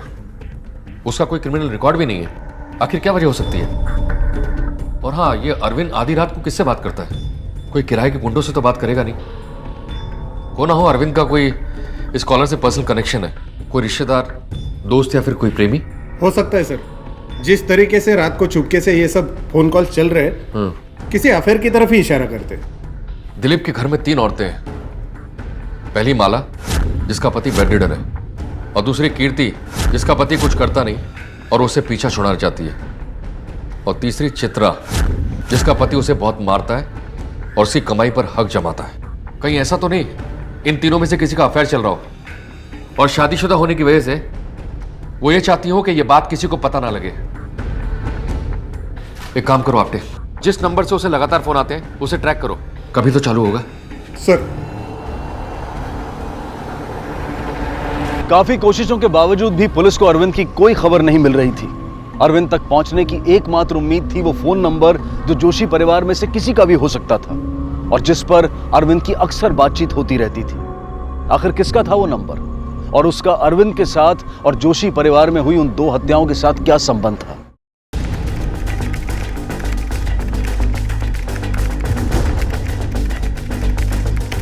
अरविंद का दूसरा नंबर जो जोशी परिवार में था वो ऑन हो गया है और अरविंद की लोकेशन भी ट्रेस हो गई है। वो कोपर गांव में कहीं है। मैंने लोकल पुलिस स्टेशन को इन्फॉर्म कर दिया sir.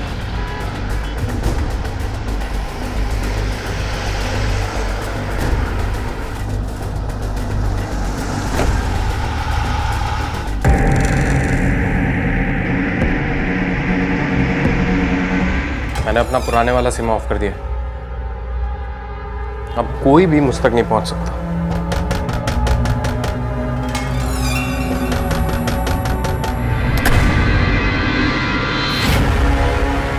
I'll call you back. किससे बात कर रही थी? कौन? Room service. ये तो यूएस का नंबर है। सर वो मेरे यूएस के कंपनी के बॉस के साथ बात कर रही थी जॉब के लिए, पर सर क्या हुआ?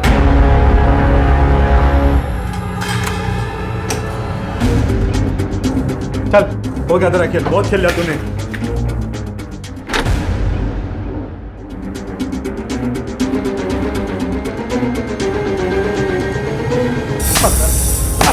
रुक, आपने जवाब देगा और मार खाएगा? बता। हाँ सर, मैं प्यार करता था चित्रा से। हम लोग कॉलेज के टाइम के दोस्त। सर क्या करता मैं? मार दिया उसके काकू विश्वास को। और क्यों? सर वो बहुत घटिया आदमी था। उसने मेरी चित्रा के साथ सर उसका रेप किया था और उसका वीडियो बना के उसे डराता था। हाँ, मैंने अरविंद से झूठ बोला था कि मेरा रेप हुआ है। वो मुझसे प्यार करता था, इसलिए मैंने उसका इस्तेमाल किया। मेरा अफेयर विश्वास के साथ था। सिर्फ पैसों के लिए? जरूरत थी मुझे पैसों की। उमेश की पढ़ाई का खर्चा था मेरे सर के ऊपर। मुझे एक अच्छी जिंदगी जीनी थी। काका को मैंने गंदी वीडियो देखते हुए पकड़ लिया था। काका तू इकडे क्या करतेस? थोड़े से पैसे हवे होते। कितने? 80,000। ये बग, इतने पैसे मेरे पास अभी है नहीं। 10,000 है, चलेगा? चलेगा। और बाकी ठहरा के ले लूं? चलेगा। और 70,000 के लिए तुमने विश्वास के साथ फिजिकल रिलेशन बना लिया। मुझे उसकी कमजोरी पता थी। विश्वास को फंसा रही थी, पर विश्वास ने तुम्हें फंसा लिया। उमेश यूपीएससी के एग्जाम में 2 बार फेल हो चुका था। मला माहिती होतं कि वो लाइफ में कभी कुछ नहीं कर पाएगा। इसलिए मैं अरविंद से मिली। सोचा उससे शादी कर लूंगी और उमेश को छोड़ दूंगी। पर विश्वास काका बीच में आ गए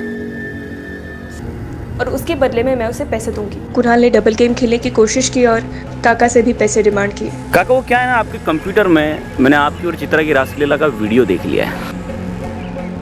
तो चाहती थी काका के मर्डर के पीछे भतीजा कुणाल फंस जाए, तो उसे क्यों मरवाया? क्योंकि मुझे उसके साथ भी सोना पड़ा था और वो अरविंद को कभी भी बता सकता था। फिर तुमने अरविंद को कैसे राजी किया कुणाल को मारने के लिए?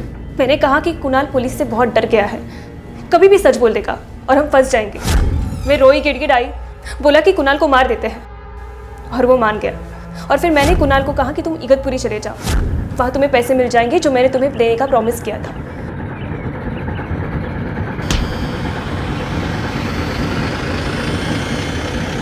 लेकिन एक बेवकूफ़ी हो गई।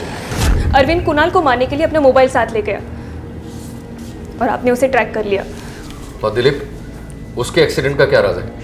उसका भी तुमने इस्तेमाल करना चाहा और उसने सुसाइड करने की कोशिश की। मैंने सोचा कि दिलीप को उकसाऊंगी तो विश्वास को वो अपने आप मार डालेगा। भैया वो आपसे कुछ बात करनी थी, लेकिन समझ नहीं आ रहा है कि कैसे बात करूं। उसमें ना समझने वाली क्या बात है, बोलो तो। भैया वो काका जी और माला दीदी के बीच कुछ, मतलब वो लोग एक साथ, मी स्वतः बघितलं। आप जब दुकान जाते हो तब। बेचारा खामखा उसने अपनी जान लेने की कोशिश की तुम्हारी वजह से। क्या हासिल हुआ तुमको?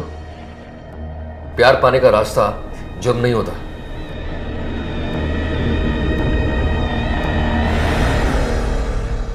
दिलीप जिंदा तो था, लेकिन ऐसी जिंदगी की क्या मायने? किसी की बातों में आकर अपने करीबी लोगों पर शक करना और फिर उस गलतफहमी की वजह से आत्महत्या जैसा बड़ा कदम उठाना ना सिर्फ गलत है बल्कि बेवकूफ़ी भी है। उधर चित्रा पछता रही थी उमेश से शादी करके। उसके पास एक रास्ता था कि वो तलाक ले सकती थी, नए सिरे से अपनी जिंदगी शुरू कर सकती थी, पर उसने एक गलत रास्ता चुना। एक बार कदम गलत रास्ते पर पड़े तो फिर बढ़ते ही चले गए और अंत हुआ जेल की सलाखों के पीछे। बेहतर जिंदगी की तलाश यूं खत्म हो गई। जरूरत है अपनों में विश्वास रखने की, उनसे खुलकर बात करने की। रिश्ते तभी मजबूत होते हैं जब उनमें विश्वास होता है।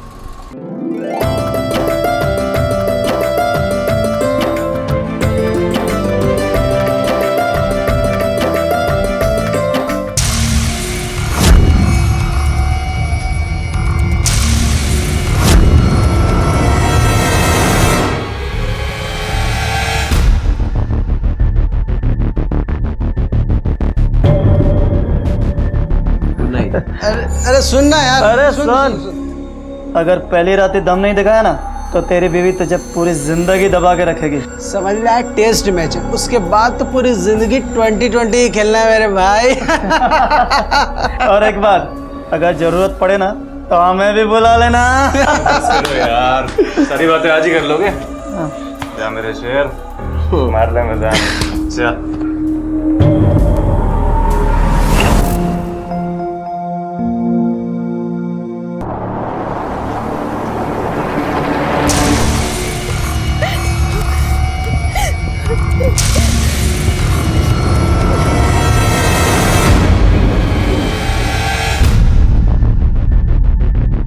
तो ये सब आपके पति ने नशे में धुत होकर किया? सर, नशे में था, लेकिन इसके पीछे एक और वजह है। कैसी वजह? राजस्थान के अमरपुरा गांव में एक दिन कोमल अपने साथ हुए बलात्कार की शिकायत लेकर पुलिस के पास आती है। उसे देखकर ऐसा लगता है कि उसकी शादी कुछ ही वक्त पहले हुई है। तो किसने किया था कोमल के साथ ये बलात्कार? क्या थी उसकी कहानी और क्या था इस कहानी के पीछे का सच?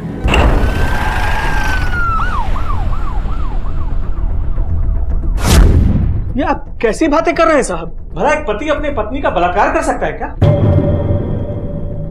और फिर शादी के बाद पति जो करे वो बलात्कार नहीं होता है। और वैसे भी मैं अपने बेटे को अच्छी तरह से जानता हूं, वो ऐसा काम कर ही नहीं सकता है। पता नहीं वो ऐसा क्यों बोल रही है,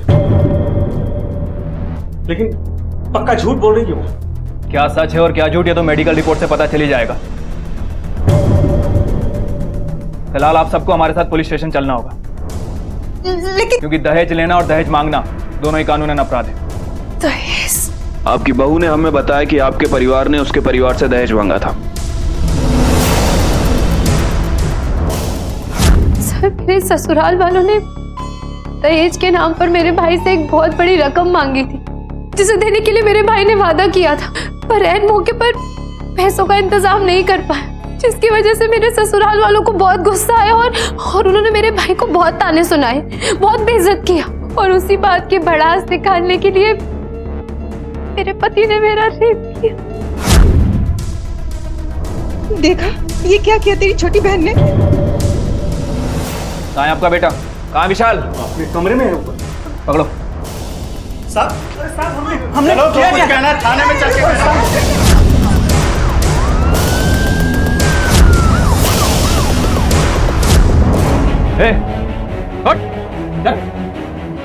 अरे क्या हुआ? क्या अपनी बीवी का बलात्कार किया तूने? चलो। सिर्फ बलात्कार नहीं कहते, सुहागरात कहते हैं। और मेरी बीवी है, जो चाहे करो, तुमसे मतलब? चल थाने बताता हूँ क्या है। चल। चलो।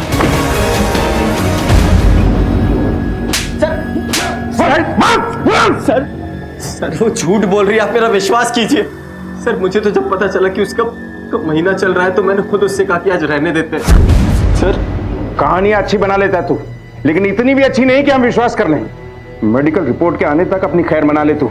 जैसे ही मेडिकली ये प्रूव हुआ कि तूने अपनी पत्नी कोमल के साथ बलात्कार किया है, तो ऐसी धुलाई शुरू होगी ना तेरी कि जिंदगी भर याद रखेगा।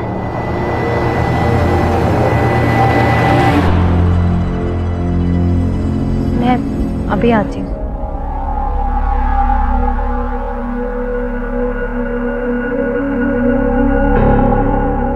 भैया। कोमल क्या है ये सब? क्यों कर रही है तू ये सब ड्रामा? ये सब तू जानबूझ के कर रही है ना? जानबूझकर? भाई होने के बाद भी आप मेरे साथ नहीं, उल्टा मुझ पर ही शक कर रहे हैं। शर्म आती है मुझे आपको अपना भाई कहते हुए। कोमल बात को घुमा मत। भाई हूं मैं तेरी रग रग से वाकिफ हूं और मैं जानता हूं ये सब तूने जानबूझ कर किया है। कोमल, कोमल!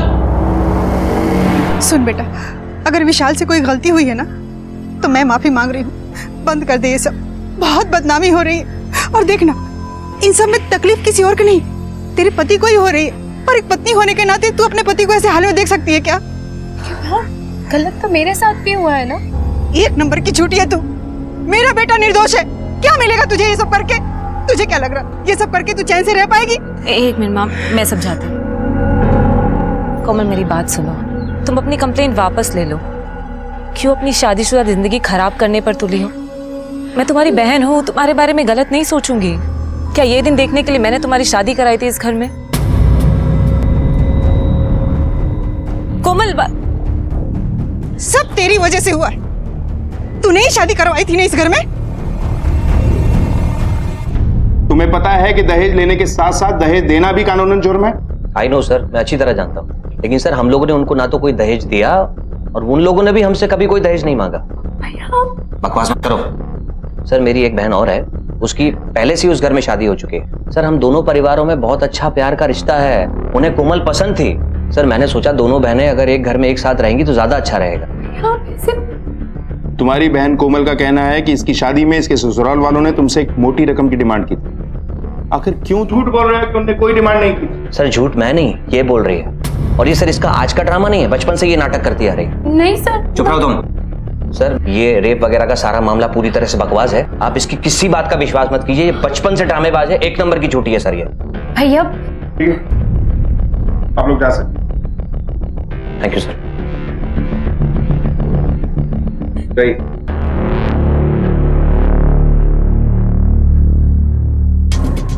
कपिल, ये मामला तो बड़ा अजीब सा है। कोमल के हिसाब से कोमल के ससुराल वालों ने उसके भाई उदय से एक मोटी रकम की डिमांड की, लेकिन उसका भाई इस बात से सीधा इनकार कर रहा है। उदय के बयान के हिसाब से तो हमें विशाल के घर वालों को छोड़ना पड़ेगा। अगर तुम्हें लगता है कि मैं तुम्हारी कोई मदद करूंगा या तुम्हें अपने साथ घर ले जाऊंगा तो पहले ही बता दूं, ये ख्याल मत पालना। मुझसे कोई उम्मीद मत करना। हमने तुम्हारी शादी कर दी ना, अब वही ससुराल तुम्हारा अपना घर है। मेरी बात तो सुनिए भैया, मैं कहाँ जाऊंगी?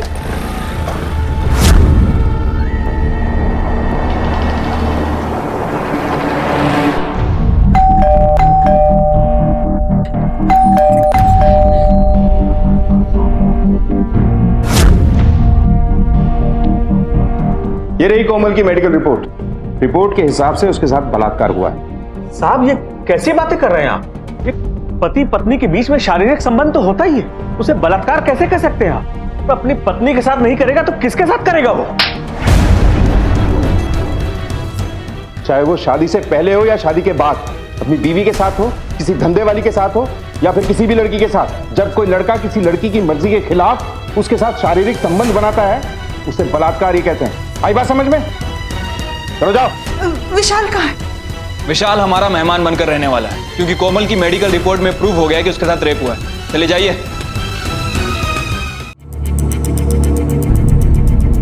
मुझे माफ कर दीजिए।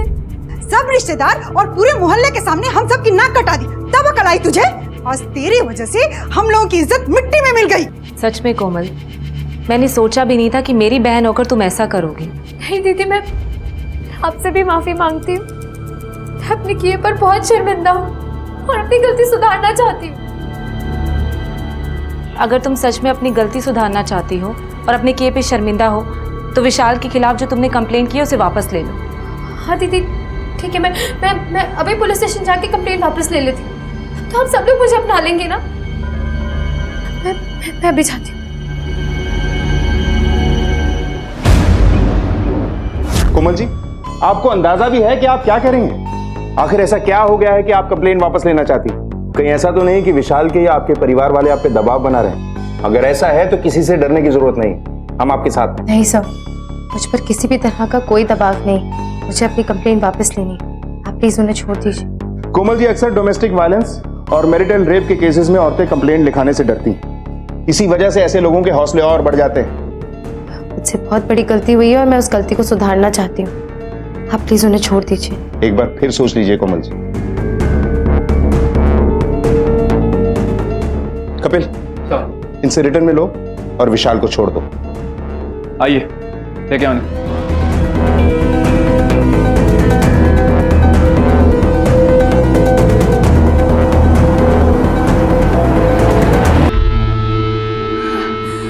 आज तो सबकी जान ही ले लेते हो। अब आपके जाने या ना जाने से कुछ नहीं होगा, क्योंकि अब सिर्फ मेरी चलेगी। अरे काश मैंने भैया भाभी की बात ही ना मानी होती, कम से कम ये नौबत तो नहीं आती। ये सब आपकी गलती है। आप ही ने शादी करवाई थी ना मेरी उससे, कहा था कि बड़ी अच्छी लड़की है। अब मुझे क्या पता था मेरी साली ऐसे निकलेगी। जिंदगी बर्बाद कर दी उसने मेरी। हमें बहुत जल्द कोई ऐसा तरीका ढूंढना होगा जिससे कोमल से छुटकारा पा सके। एक ऐसा तरीका जिससे सांप भी मर जाए और लाठी भी न टूटे।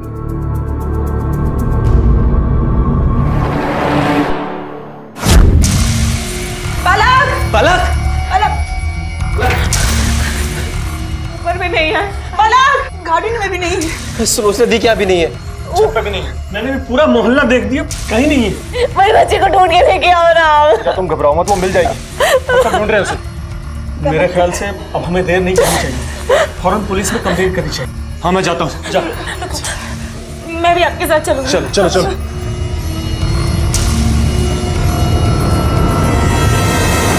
अब मेरी बेटी पलक रोज की तरह स्कूल से आई, खाना खाया और अपने दोस्तों के साथ खेलने चली गई। रोज वो खेल कूद कर घर आ जाती है, लेकिन आज सर, हमने उसके दोस्तों से भी पूछताछ की, लेकिन किसी को नहीं पता कि वो कहाँ चली गई। आप लोगों को किसी पे कोई शक है? नहीं साहब, हमारे तो किसी से कोई अनबन भी नहीं हुई। जैसे हमें बच्चे के बारे में पता चलेगा हम आपको बता देंगे। फिलहाल आप दोनों जा सकते हैं।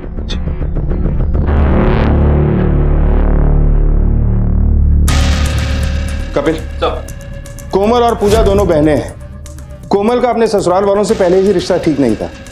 कहीं ऐसा तो नहीं कि पूजा भी इन्हें पसंद नहीं थी, इसी वजह से किसी ने इसकी बच्ची को कुछ कर दिया?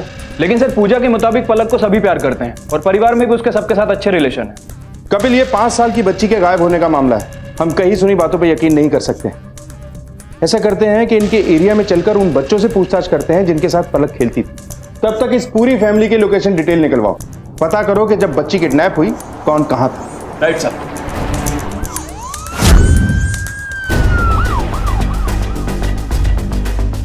बेटा, पलक आप लोगों के साथ खेल रही थी तो कोई आया था उससे मिलने? हाँ, उसकी कोमल मौसी आई थी उससे मिलने। चॉकलेट। फिर वो उसके साथ ही चले गई। अच्छा, आप लोगों को बताया था पलक ने कि वो कहाँ जाने वाली है? शायद अपने मामा के घर गई है।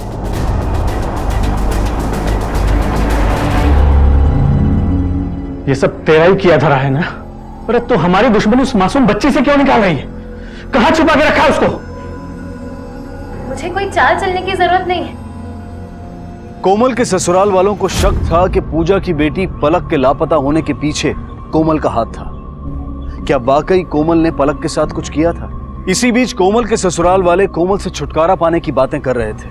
ऐसा लग रहा था कि वो शायद कोमल को नुकसान पहुंचाने की सोच रहे थे।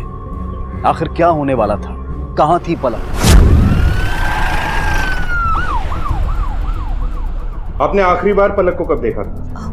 सर, मैं मार्केट से लौट रही थी, तब मैंने पलक को अपने दोस्तों के साथ खेलते हुए देखा। मैं उसके पास थोड़ी देर रुकी, बात की और फिर मैं वहां से चली गई। लेकिन पलक के दोस्तों का तो कुछ और ही कहना है। उसकी कोमल मौसी आई थी उससे मिलने। उनके मुताबिक आप पलक को अपने साथ लेकर उसके मामा के घर गई थी। नहीं सर, शायद कुछ गलतफहमी हुई है।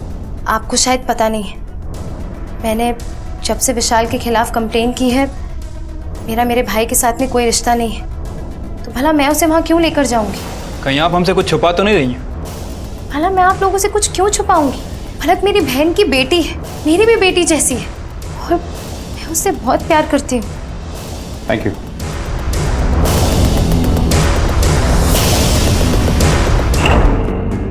नहीं सर, वो तो यहाँ नहीं आई। आपको लगता है कि आपकी बहन कोमल पलक के साथ ऐसा कुछ कर सकती है? सर वो तो मुझे नहीं पता, और वैसे भी वो उनके घर का मामला है, वो लोग जाने। हमें आपकी वाइफ से कुछ अकेले में बात करनी है। ओके। आप कुछ घबराई हुई लग रही हैं। ऐसा कुछ है जो आप जानती हैं और हमें बताना चाहती हैं? सर ये बात बिल्कुल सही है कि कोमल की उसके ससुराल वालों के साथ में बिल्कुल नहीं जमती, लेकिन सर वो पलक के साथ कुछ करे ये मुमकिन नहीं है। बहुत प्यार करती है वो पलक से, उसकी जान बसती है उसमें। जब पलक पैदा हुई थी ना तो सबसे ज्यादा खुशी कोमल को ही हुई थी, सबसे ज्यादा ख्याल रखती है वो उसका। Thank you. सर विशाल के घर वाले और ज्यादा करके खास करके पूजा के ससुर, उनको वारिस चाहिए था जो खानदान के वंश को आगे बढ़ाए, और पलक के पैदा होने से वो ज्यादा खुश भी नहीं थे। बाबूजी को तो हमेशा से ही पोता चाहिए था। कहीं ऐसा तो नहीं कि बाबूजी ने मेरी बेटी के साथ कुछ? तुम्हें क्या लगता है मेरी पूरी फैमिली क्रिमिनल है? हो ना हो ये सब किया धरा तुम्हारी बहन कोमल का ही है, और एक ना एक दिन ये सच्चाई सबके सामने आ जाएगी। पहले छोटी बहू कोमल ने अपने पति पर रेप और ससुराल वालों पर दहेज का इल्जाम लगाया, फिर उसने वो इल्जाम वापस ले लिया। हो सकता है अपने ससुराल वालों के दबाव में आकर, और अब शायद उनके निशाने पर बड़ी बहू पूजा है। सर कहीं ये लोग कोमल का बदला पूजा से तो नहीं ले रहे? हो सकता है। Hello, sub inspector Kapil Garg speaking. क्या?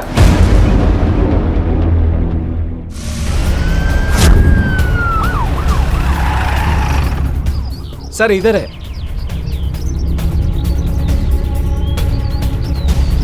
सर कहीं इस किडनैपिंग और मर्डर में गहलोत परिवार का हाथ तो नहीं है? बॉडी को पोस्टमार्टम के लिए भेजो। Okay sir.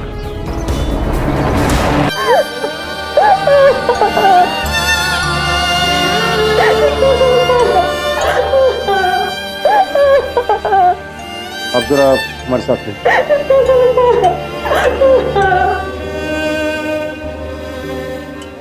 आप लोगों को किसी पे कोई शक है? सर बहुत सीधे साधे लोग हैं सर, हमारी किसी के साथ कोई दुश्मनी कोई झगड़ा कुछ भी नहीं। पता नहीं किसने हमारी बच्ची को मार दिया।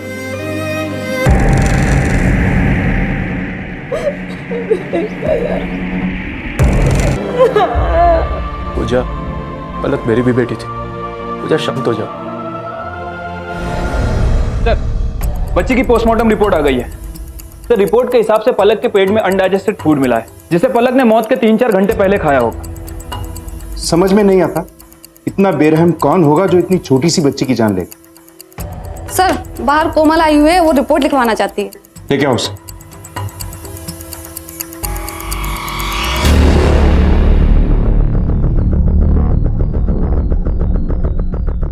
मैं अपने परिवार के खिलाफ कंप्लेन लिखवाना चाहती हूँ। अब क्या किया है उन लोगों ने? उन लोगों ने मुझे बिजली के झटका देकर मारने की कोशिश की है सर। मैं ऊपर कपड़े सुखाने गई तो ये जरूर उन लोगों ने जानबूझ के किया है सर। आप चाहे तो गोपाल से भी पूछ सकते हैं सर। हाँ साहब, मैंने देखा था, वो विशाल भैया और मालिक दोनों ऊपर तो गए थे। सच बता माजरा क्या है? पहले पलक की मौत और उसके बाद कोमल पे मर्डर अटेम्प्ट। बोल। साहब ये आप क्या कह रहे हैं? ये सब उस कोमल की चाल है हमारे घर को बर्बाद करने की सर। पलक के साथ भी उसी ने कुछ किया हुआ सर मैं सच कह रहा हूँ, मैं उसे मारकर जेल क्यों जाना चाहूंगा? वो झूठ बोल रही है, हमें फंसाना चाह रही है सर वो। अब हम आपसे क्या बोले? कुछ बोलेंगे तो हमारी ही बदनामी होगी। पता नहीं किस किस के साथ उसका चक्कर था, यहाँ तक कि हमारे नौकर के साथ भी उसका चक्कर है। नौकर के साथ?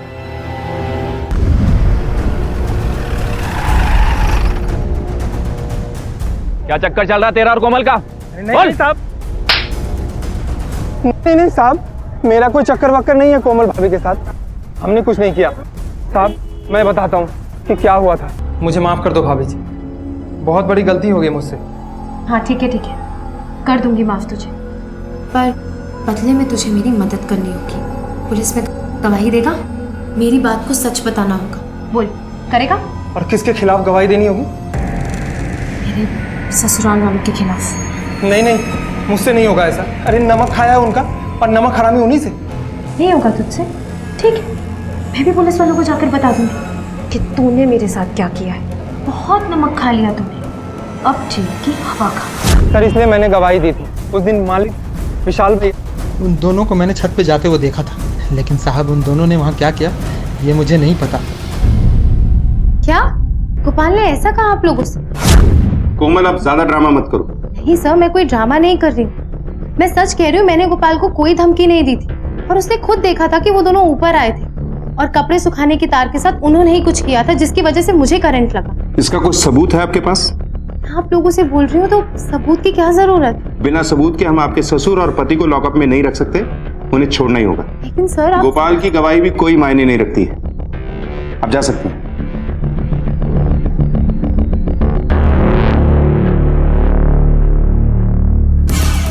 सर क्या लगता है आपको, ये कोमल सच बोल रही है या फिर कोई ड्रामा कर रही है? अभी कुछ कह नहीं सकते कपिल, धीरे धीरे ये केस कॉम्प्लिकेटेड होता जा रहा। सर पलक का मर्डर और कोमल का केस दोनों ही आपस में कनेक्टेड लगता है। मे बी ये भी हो सकता है कि ये खिचड़ी इस परिवार की ही हो। राइट सर, कुछ ज्यादा ही खिचड़ी पक रही है इनके फैमिली। सर ये रही इन लोगों की कॉल लोकेशन डिटेल्स। सर इस डिटेल के हिसाब से तो इनमें से कोई भी उस लोकेशन पर रहेगा। सर आपके कहने पर मैंने उस एरिया में पूछताछ की थी और पूछताछ के दौरान एक अजीब सी बात सामने आई है। वो क्या? सर पलक उस दिन उस ग्राउंड के अंदर खेल रही थी और वहां पर कुछ लोगों ने एक तांत्रिक को उस ग्राउंड के आसपास देखा है। तांत्रिक? ये क्या माजरा है? सर कहीं ये पलक किसी तांत्रिक के जादू टोने का शिकार तो नहीं हो गई?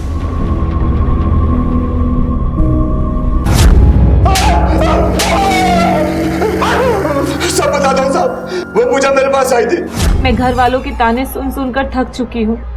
जल्दी कुछ ऐसा उपाय कीजिए कि मुझे बेटा हो जाए।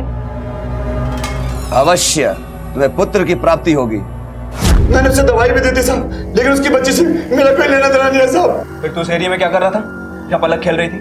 मैं वहां से बीड़ी का पैकेट लेने जाता हूँ और मैंने उससे वहां कभी नहीं देखा। उसे अगवा करने तो दूर की बात है। कपिल, कोमल और पूजा को थाने बुलाओ। जरूर कुछ ना कुछ ऐसा है जो अब भी हमारी नजर से बाहर है। Right sir.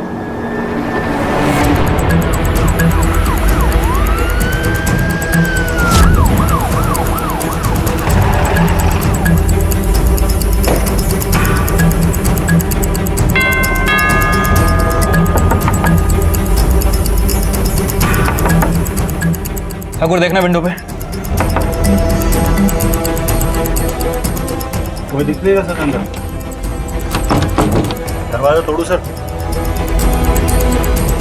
एक्सक्यूज मी, ये आपके पड़ोसी कहाँ गए? सर आज सुबह पूजा की मौत हो गई थी। क्या? वो लोग उसके क्रियाकर्म करने के लिए गए। ठीक है आप जाइए।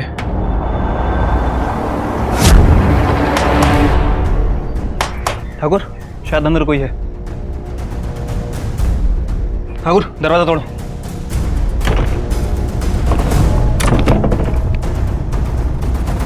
कोमल तुम्हें यहाँ किसने बांधा और ये पूजा की मौत कैसे हुई? मेरी दीदी की मौत आज सुबह अचानक हुई। जब मैंने आपको फोन करने की कोशिश की तो यहाँ बांध कर चला गया और पूजा का क्रियाक्रम कराने के लिए लेकर गया आप। तुम्हें पता है उसे कहाँ लेके गए? हाँ।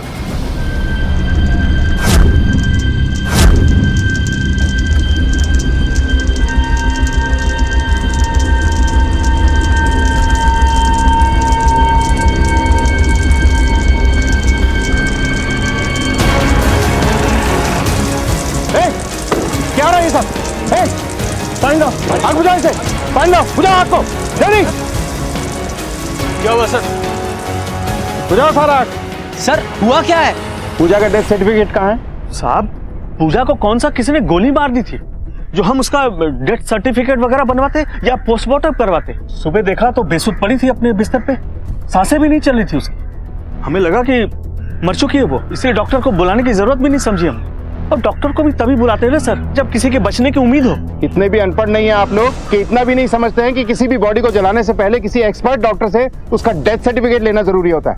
और उस पर कोमल के हाथ पैर बांधकर उसे घर में बंद करके आए आप लोग। हमने कोमल को नहीं बांधा था, वो झूठ बोल रही है। सर वो खुद ही नहीं आना चाहती थी यहाँ। नहीं सर ये झूठ बोल रहे हैं। भला मैं खुद को बांध कर अपने आप को लॉक कैसे कर सकती हूँ कमरे में? कुछ भी कर सकती है, इसका भरोसा मत कीजिए आप। तो तुम्हारा भरोसा करे? ज्यादा मत बोलो। झूठी झूठी मैं नहीं, झूठी तुम सब लोग हो। चुप कर, झूठे हम नहीं झूठी तू है। जब से हमारे घर में आई है हमारे परिवार की सुख शांति छिन गई है। सर चुप रहिए आप सब लोग। बॉडी को पोस्टमार्टम के लिए भेजो। पोस्टमार्टम रिपोर्ट के बाद सब कुछ क्लियर हो जाएगा।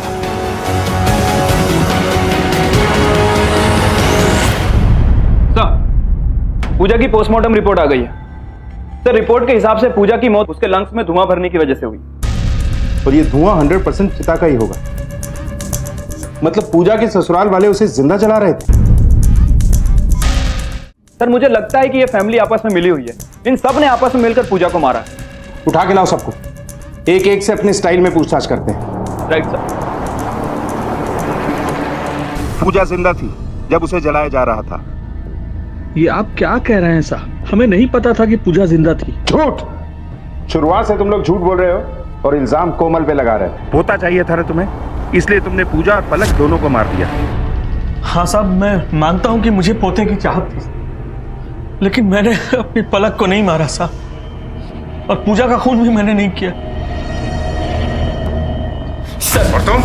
सर मैं सच कह रहा हूँ, मेरा पलक का और पूजा भाभी की मौत से कोई लेना देना नहीं है। वो तो भैया ने आवाज दी तो हम लोग भागकर उनके कमरे में गए, और हम लोगों को नहीं पता था कि पूजा भाभी जिंदा है। सर अगर पूजा जिंदा रहती तो हम उसका क्रियाक्रम क्यों करते? हाँ सर। सर हमारा यकीन कीजिए, हम लोगों ने कुछ नहीं किया। कत्ल तो तुम लोगों ने किया है, जानबूझकर या अनजाने में, लेकिन खूनी तुम ही लोग। और जब तक हम ये केस सॉल्व नहीं कर लेते ना, तुम लोग अंदर ही रहोगे। विशाल ने कुछ गलत नहीं किया है साहब, वो कोमल का पति है, वो चाहे उसके साथ जो करे उसकी मर्जी। शर्म आनी चाहिए आपको एक औरत होकर ऐसी बातें करते हुए। खैर ये बताइए कि पूजा और उसकी बेटी पलक को क्यों मारा? मैंने कुछ नहीं किया साहब, सच मानिए मैंने कुछ नहीं किया। सर एक इंपॉर्टेंट इन्फॉर्मेशन हाथ लगी है। सर जब हमने तांत्रिक से पूछताछ की थी तो उसने बताया था कि पूजा अक्सर उसके पास आया करती थी, और सर तांत्रिक के कॉल रिकॉर्ड से भी ये प्रूफ होता है कि पूजा उसके टच में थी। लेकिन सर जब हमने क्रॉस वेरीफाई किया तो एक चीज पता चली, ये सब शुरू होने से पहले ही कोमल तांत्रिक के पास आया जाया करती थी। और ये बात तांत्रिक ने हमसे छिपाई, जो इस तरफ साफ इशारा है कि दाल में जरूर कुछ काला है। आप लोगों ने पहले कुछ पूछा नहीं और मैंने बताया नहीं। मुझे कोमल ने पूजा से मिलवाया था। पापा ये मेरी बहन पूजा है, इसे बेटा चाहिए। आप अपने तंत्र मंत्र से कुछ ऐसा कीजिए ना जिससे इसे बेटे की प्राप्ति हो जाए। अवश्य। देख, तेरी तरह हमें भी तंत्र विद्या आती है। जब अपने लॉकअप में ले जाके डंडे से मंत्र फूकते हैं ना, तो अच्छे अच्छे सच बोलने लगते हैं। फिलहाल तो तुझे छोड़ रहे हैं, पर एरिया छोड़ के मत जाना।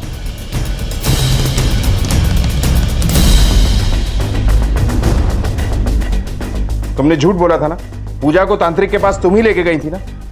हाँ सर, पूजा दीदी को मैं ही उस तांत्रिक के पास लेकर गई थी, लेकिन मैं उस तांत्रिक को जानती नहीं थी। मुझे उस तांत्रिक के बारे में भाभी ने बताया था, इससे ज्यादा मुझे इस बारे में कुछ नहीं मालूम। 24 घंटे नजर रखो इस कोमल पर। कोई भी हरकत होती है तो फौरन मुझे इन्फॉर्म करो।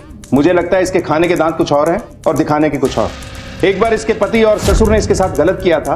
हो सकता है इस बात का बदला ये अपनी बहन पूजा से लेना चाहती हो, क्योंकि इसकी बहन पूजा ने ही इसकी शादी इस घर में करवाई थी। बहुत शातिर खिलाड़ी है ये, अपने पूरे परिवार के साथ इसने खेल खेला है। इनफैक्ट हमारे साथ भी ये खेल खेल रही है। Right sir.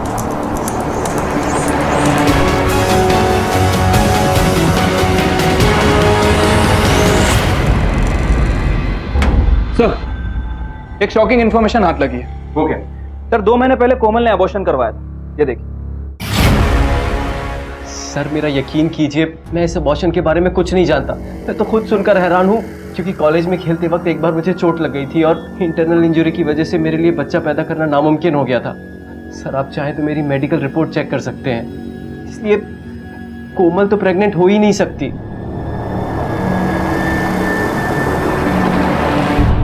वो मेरा बच्चा था, मेरा और विशाल का बच्चा। बदला लेना चाहती थी मैं उससे। आप ही सोचिए ना सर, अगर ये बच्चा किसी दूसरे का होता तो मैं अबॉर्शन क्यों करवाती, बल्कि उस बच्चे को पैदा करती, उसे पालती, जिसे देखकर विशाल हर वक्त तकलीफ में रहता। पर विशाल तो बच्चा पैदा करने के लायक ही नहीं है, वो इम्पोर्टेंट है। झूठ बोल रहे सर वो, आप उसकी बात पर विश्वास मत कीजिए। झूठ मत बोलो, रिपोर्ट है उसके पास। झूठी रिपोर्ट्स बनवाने में कितना टाइम लगता है सर? इस केस में पुलिस अब एक ऐसे भंवर में फंस चुकी थी जहां से उन्हें कोई किनारा नजर नहीं आ रहा था। इस केस की शुरुआत में जहां कोमल एक बलात्कार के विक्टिम के रूप में सामने आई थी, वहीं इस वक्त वो पुलिस के लिए एक प्राइम सस्पेक्ट थी। कोमल के ससुराल वालों को पुलिस ने छोड़ दिया था, लेकिन वो अब भी उन पर कड़ी नजर रखे हुए थे।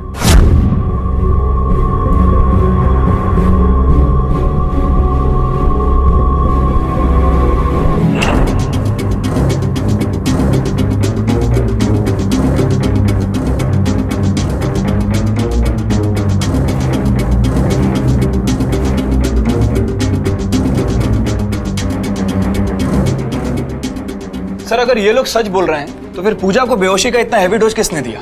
और सर अभी तक पलक का मर्डर सस्पेंस ही बना हुआ है। कपिल, देखने में ये दो केस हैं, लेकिन ये दोनों केस एक दूसरे से कनेक्टेड हैं।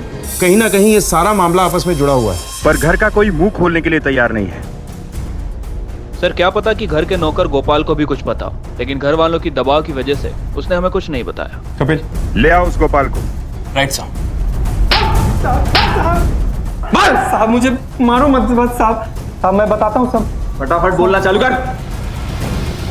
साहब वो कोमल भाभी, साहब वो पूजा भाभी को डेली एक दवाई खिलाती थी जो उस तांत्रिक बाबा ने बताई थी। उसी दवाई की वजह से उनकी मौत हो गई। साहब इससे ज्यादा और कुछ नहीं पता मुझे। कपिल, एरिया के हर मेडिकल शॉप पे उस दवा के बारे में पता करो और इस तांत्रिक को उठा के लाओ। राइट साहब। सच बता, वो कौन सी दवा है जो तूने पूजा को देने के लिए बोला था? मैं तो छोटे मोटे उपाय बताता हूँ, मैं डॉक्टर थोड़ा हूँ साहब, मेरा यकीन कीजिए, पूजा की हत्या से मेरा कोई लेना देना नहीं है। सर ऐसे नहीं बोलेगा, इसे हम अपने तरीके से समझाना होगा। नहीं साहब नहीं, मैं आपको पलक की मौत के बारे में बता सकता हूँ साहब। बाबा मुझसे बहुत बड़ी भूल हो गई। मैंने अपने ही हाथों से अपनी बच्ची को मार डाला, लेकिन खुद को नहीं मार पाई। उसने अपनी बच्ची को तो मार दिया, लेकिन वो खुद को नहीं मार सकती। अगर ये तेरी बनाई हुई नई कहानी है ना, तो याद रखना ये तेरी जिंदगी की आखिरी कहानी है। नहीं साहब, उसने मुझे जो बताया वही मैं बोल रहा हूँ साहब। किसके साथ अफेयर चल रहा था उसका?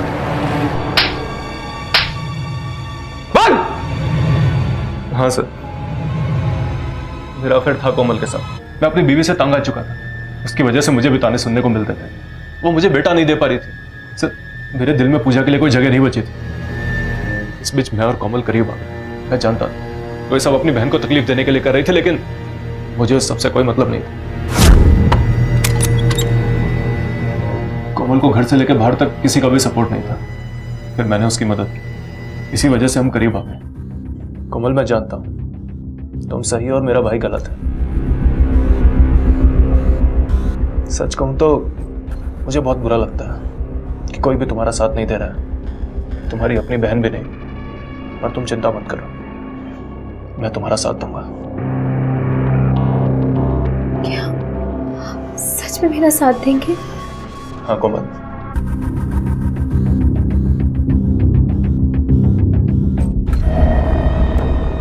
क्या है सब?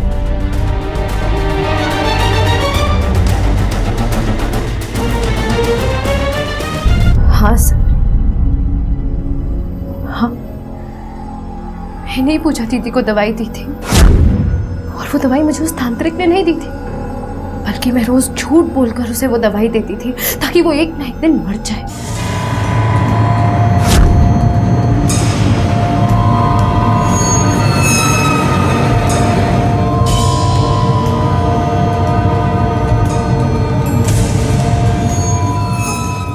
दीदी, दीदी, दीदी, दीदी, दीदी हम दीदी तुम मर क्या हुआ? क्या पूजा?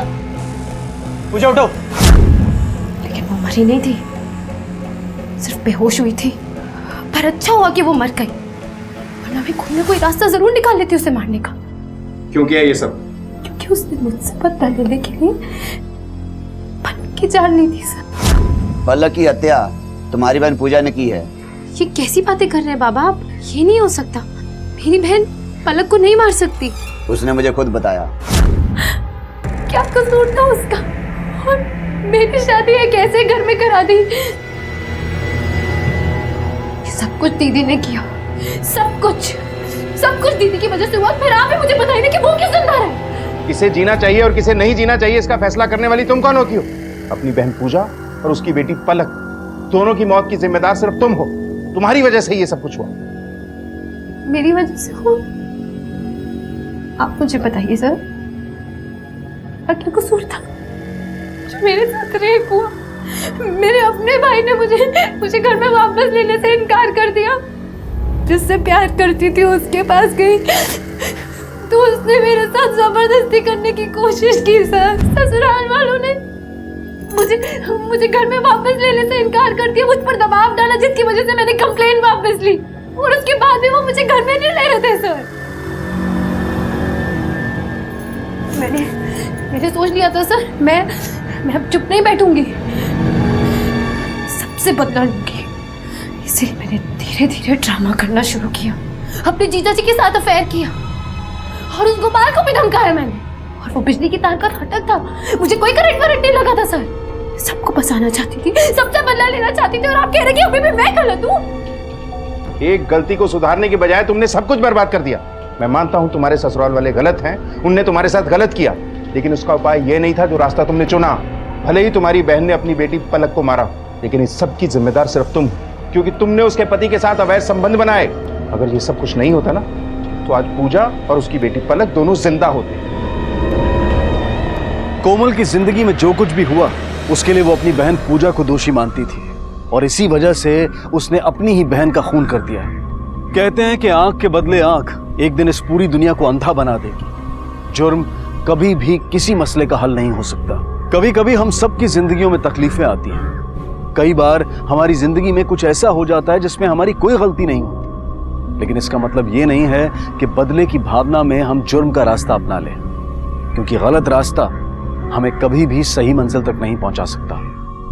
इसी विचार के साथ अब मैं अनूप सोनी आपसे विदा लेता हूं। फिर मुलाकात होगी अगले एपिसोड में एक और चौंका देने वाले केस के साथ। तब तक अपना और अपने परिवार का ख्याल रखें और देखते रहें क्राइम पेट्रोल डायल 100। सबक एक को सीख हम सबको। जय हिंद।